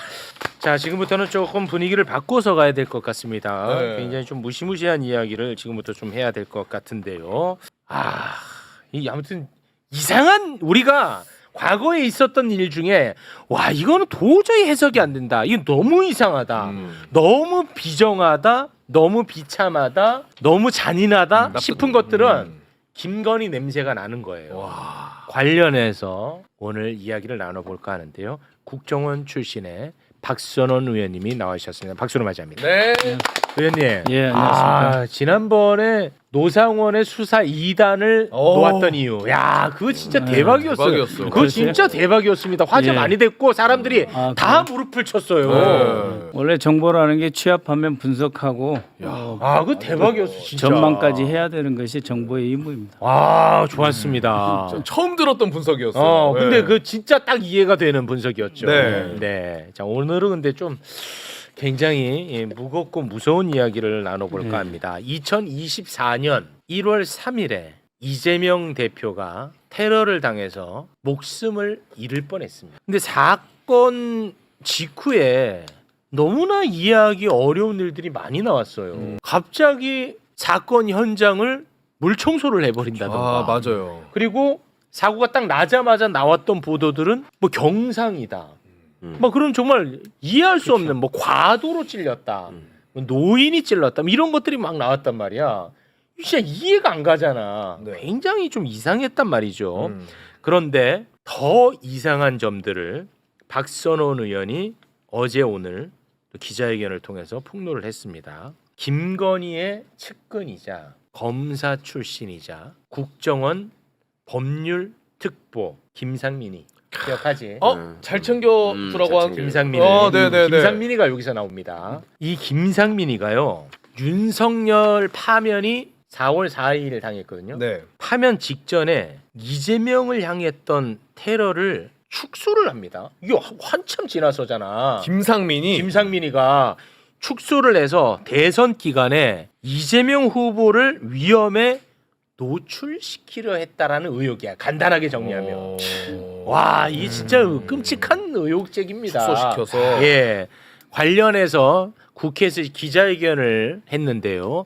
영상을 잠깐 보고 와서 이야기를 나누겠습니다. 윤석열 김건희의 최측근이자 정치검찰 출신 김상민 전 국정원장 특보가 2024년 1월 발생한 이재명 대표에 대한 테러를 커터칼 살인 미수, 즉 커터칼로 뭔가 했는데 아무 일도 일어나지 않았다는 식의 커터칼 살인 미수라고 축소 왜곡하는 보고서를 작성했다고 폭로한 바 있습니다. 김상민 특보는 윤석열 탄핵 인용 하루 전인 지난 4월 3일 법원이 적시한 범행 도구인 등산용 칼을 문구용 커터칼이라고 하는 등 상식 이하의 용어를 써가면서 당시 제1야당 대표가 목숨을 잃을 뻔했던 엄중한 사건의 의미를 축소하는 보고서를 작성하여 대테러국에 보냈습니다. 이 칼과 문구용 커터칼이 같습니까? 국정원은 김상민의 축소, 왜곡 보고서가 작성된 지 한 달여 뒤인 지난 5월 14일 국무조정실 대테러센터에 대테러 합동조사팀을 가동하는 것이 불요하다라는 입장을 구두로 통보했습니다. 즉 유력 대선 주자를 흉기로 찔러 하려 했던 사건은 테러가 아니니 국정원 등 관계기관은 손 놓고 있어도 된다라는 신호를 준 것입니다. 와 이거는 진짜 너무 끔찍한 얘기야. 김상민은 김건희 최측근입니다. 네. 예, 공천을 주려고 그렇게까지 애를 썼으니까. 그런데 지난 대선 기간에 테러 위협이 진짜 많았잖아요. 맞아요. 이재명 후보를 향해서. 근데 그거를 테러 대응을 못하게 그때까지도 작업을 쳤다? 저거 우리 이런 의혹이야. 대선 기간이라 모르고 있었네. 5월이면은 네. 정신 없어서 모르고 있을 때 저기 와. 뒤에 사고 있었던 거잖아요. 의원님 정리를 좀 해주시죠. 와 이거 진짜 이거 굉장히 큰 건이다. 그러니까 이제 24년 1월 2일 날 가덕도 신공항 부지 현장을 방문했던 이재명 대표에게 이제 테러 사건이 발생을 합니다.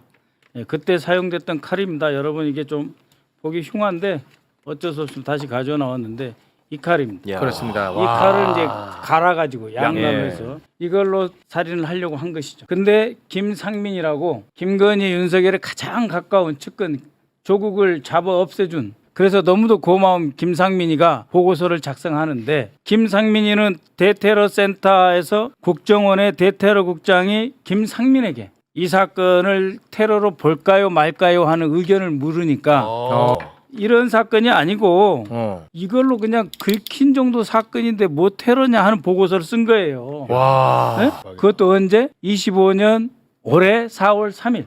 그러니까 마치 4월 4일 날 헌재에서 인용이 안 되고 기각이 되면 이때부터는 마구잡이로 쓸어도 된다는 신호를 보낸 거라고 저는 판단을 해요. 왜냐하면 대테러국에서는 국정원 안에 기조실이라는 게 있어요. 그 안에 법무처에다가 이게 테러인지 아닌지 물어야 되거든요. 근데 거기 물으면 테러라고 할 것 같거든.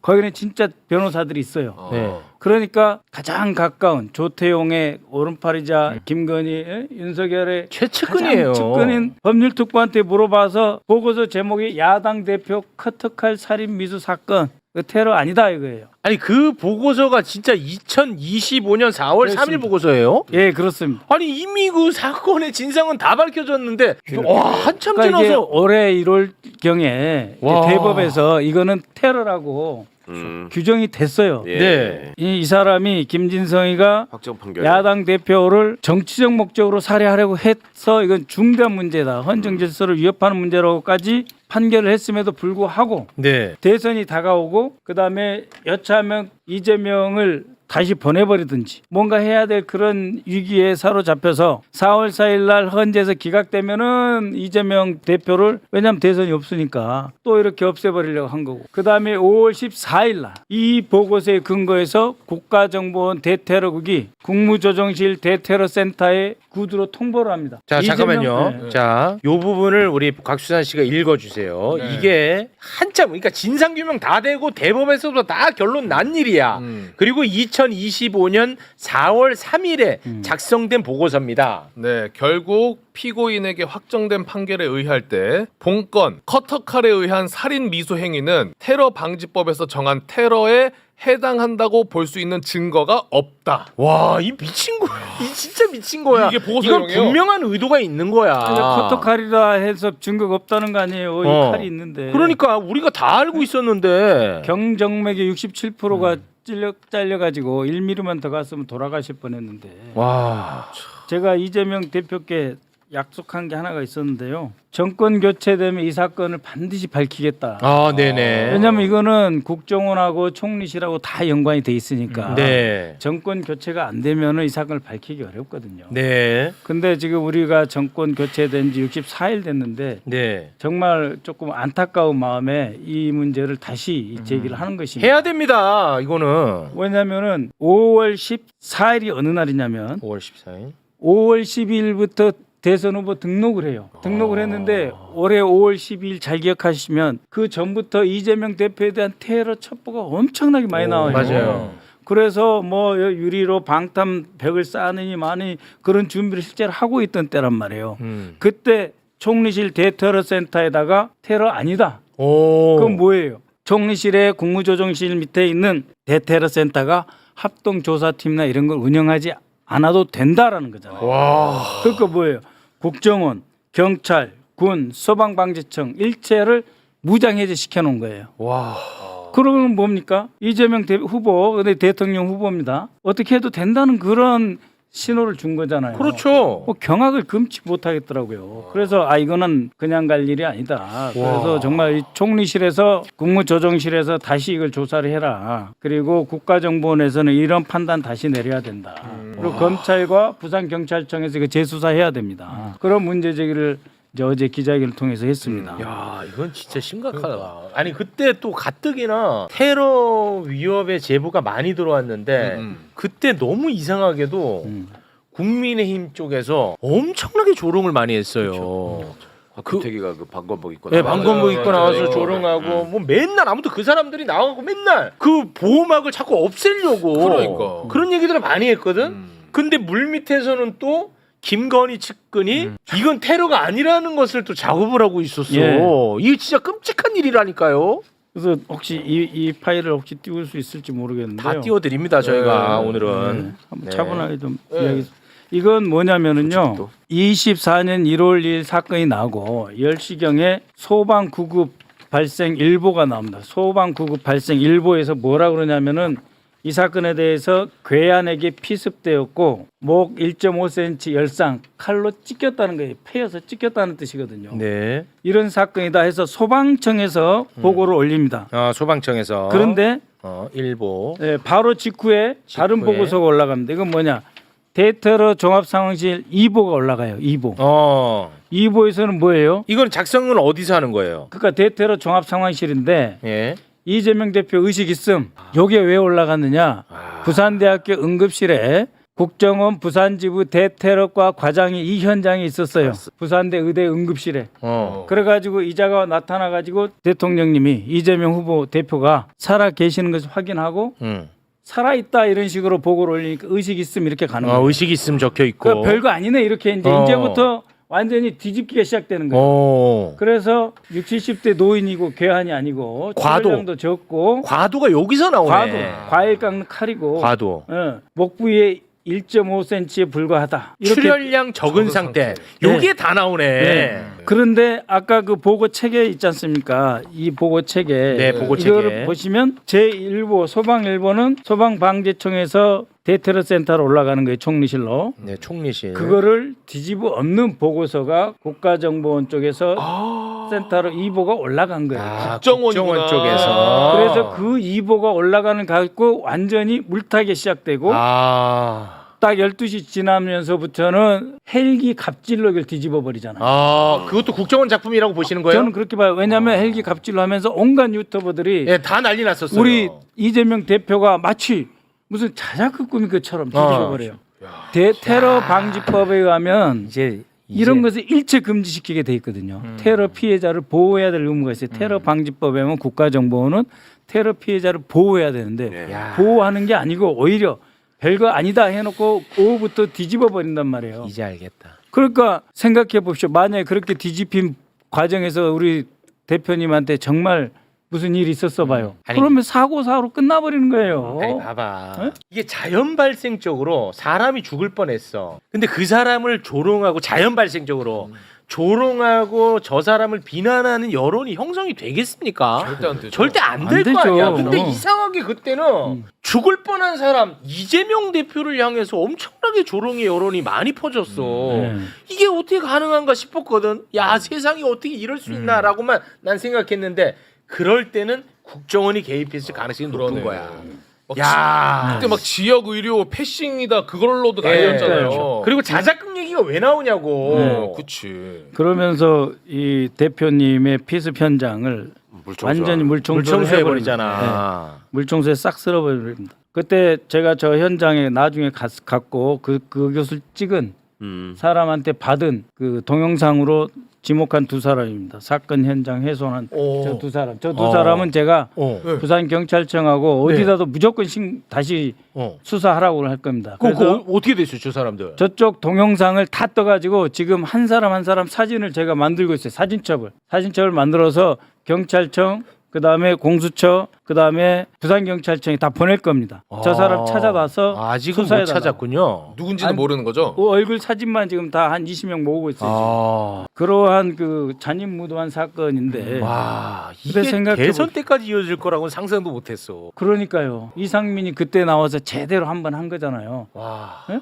별거 아니야라고 유권 해석 같이 해준 거잖아요. 김상민이. 네? 김상민이는 진짜 이 김건희 최측근입니다. 그러니까요. 김영선이를 어렵게 공천 꾸겨 넣었었잖아. 2022년 6월에. 네. 근데 그랬던 김영선이를 쫓아낼 때 얘를 시켜주려고 쫓아냈던 거라니까. 그 자리에. 그러니 김건희가 얼마나 사랑하는 인간이야. 그러니까 최측근이야. 근데 그거 안 되니까 결국에 국정원으로 또 넣어준 거고. 국정원에 넣어줬지.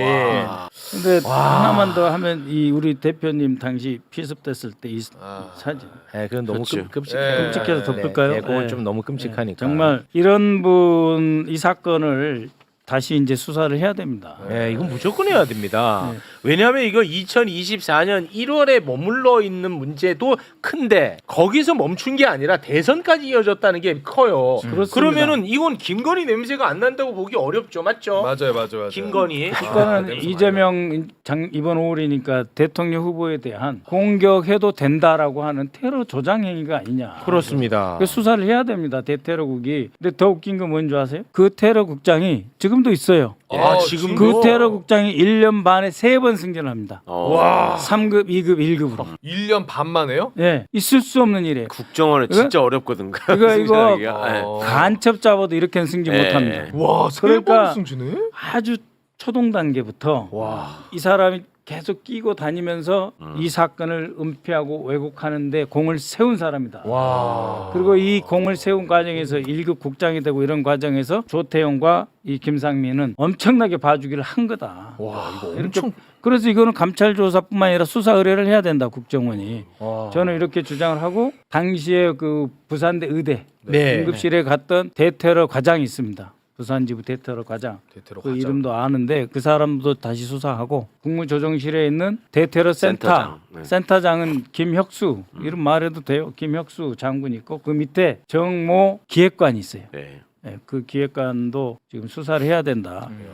그리고 이거는 총리실 안에서 일어났던 일, 국무조정실에서 일어났던 일이기 때문에 자체 감찰도 해야 된다. 이렇게 아니 그 의원님 그 이종석 원장님 잘 아시지 않습니까? 국정원장님. 예. 이거 좀 일러주세요. 그러니까요. 예. 이건 진짜 확실하게 규명을 하셔야 돼요. 잘 하실 거로 보고 있는데 지금 이제 워낙 초반이라 그런데 어쨌든 계속 저희가 촉구를 해줘야 됩니다. 엄청 큰. 아니 그 개인적으로 소통 되잖아요. 예, 됩니다. 원장님이랑 되죠. 예. 저 닮은 분 있잖아요.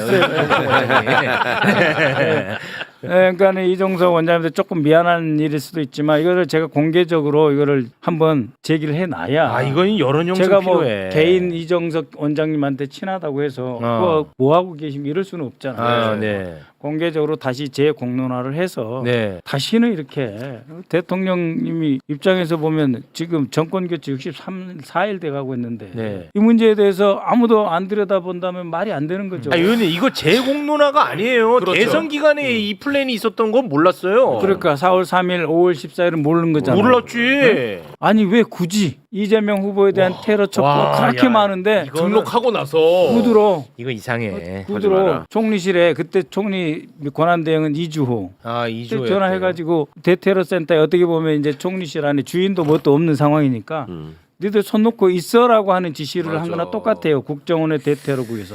저쪽에서는 하나같이 저 방탄복 벗기려고 용을 썼잖아요. 계속 조롱하고 네. 김문수 같은 경우에는 나한테는 무슨 뭐 경호 인력 보내지 마라 맞아, 하고 맞아. 계속 그랬다고. 맞아. 너무 이상하잖아. 네. 퍼포먼스 됐어요. 방탄복 벗고. 안 입었다. 이상하잖아. 그거 너무 이상하잖아. 그때도 계속 이상하다고 그랬지. 물 밑에서 이런 거 있을 거라고 누가 상상합니까? 그래서 먼 과거 일이 아니지 않습니까? 그러니까요. 그래서 이건 바로 재수사해야 된다. 이거는 그냥 지금 덮쳐야 돼. 불과 3달 전이래요, 그게. 네. 그렇습니다. 와, 끔찍하네. 그래서 이건 어떻게 아신 거예요, 근데 제보 받으신 거예요? 아니, 이런 문서가 갔다는 원래는 받으신 것 제가 같은데. 이제 그 국정원장 청문회 때 최하 4가지는 해야 된다. 일단 우리 이재명 대통령님에 대한 피스테러 행위, 그 다음에 우리가 잘 알고 있는 국정원이 선거관리위원회 서버를 들어가 가지고 보안 툴을 심는다고 하면서 이게 해집어 놓은 사건. 맞아요. 그 다음에 내란의 날에 그 방첩사로부터 전화를 받아가지고 그 방첩사에서 그 과거 수사국 안보정보조사국이 가가지고 협조해서 서버 떼와를 한 거 있지 않습니까? 네. 그 사건. 그리고 그 정보사령관하고 북한 관련 부서장이 통화한 게 있어요. 24년 1월 작년이죠. 24년 12월 4일 1시에 통화한 게 있어요. 정보사령관하고 통화한 게 있어요. 그런 사건을 조사해 주십시오 했는데 뭐 이 정도 조금 흘러나오고 있는데 이거는 이 정도 갖고 안 돼요. 이거는 감사 대상이 아니고 수사 의뢰 대상이다. 네. 이게 근데 참 생각하면 너무 화가 나고 끔찍한 게 있잖아요. 이게 전신을 따져보면 이제 중앙정보부잖아요. 국정원이라는 데가. 그리고 방첩사 이런 것들은 따라 올라가 보면 보안사, 뭐 특무대 이런 거고. 그렇죠. 근데 그 시절에 독재 시절에 하여튼 온갖 나쁜 짓을 다 하던 기관이잖아요. 그런 민주정부가 들어서면은 국민이 군림하지 못하고 나쁜 짓 못하게 하려고 참 여러 가지 제도도 바꾸고 장치를 만들거든요. 근데 이것들을 정권만 바꾸면 옛날로 그냥 순식간에 돌아가가지고 또 나쁜 짓을 또 체계적으로 해. 한순간에 그냥. 그 뭔가 DNA로 박혀 있는 거야 이게. 그 사이에 수십 년 동안 많은 사람들이 오갔는데도 그리고 이제 그 사이에 증거인멸 다 했고 말 다 맞춰놨는데 이 정도 나온 거거든요. 그 의원님 그것까지도 하나 좀 추가하면 안 돼요? 그 자승 스님. 그것도 추가하려고. 네, 자승 사건. 이거 굉장히 냄새가 아주 진하게 나거든요. 근데 그거를 사건. 관심을 좀 안 가지시더라고. 아니 아직 거기까지는 지금 못 들어가고 있는 것 같은데 당연히 해야죠. 그거 가야 돼. 자승스님 사건은 반드시 해야 됩니다. 그거 들어가야 돼. 국정원에서 나갔죠 그때.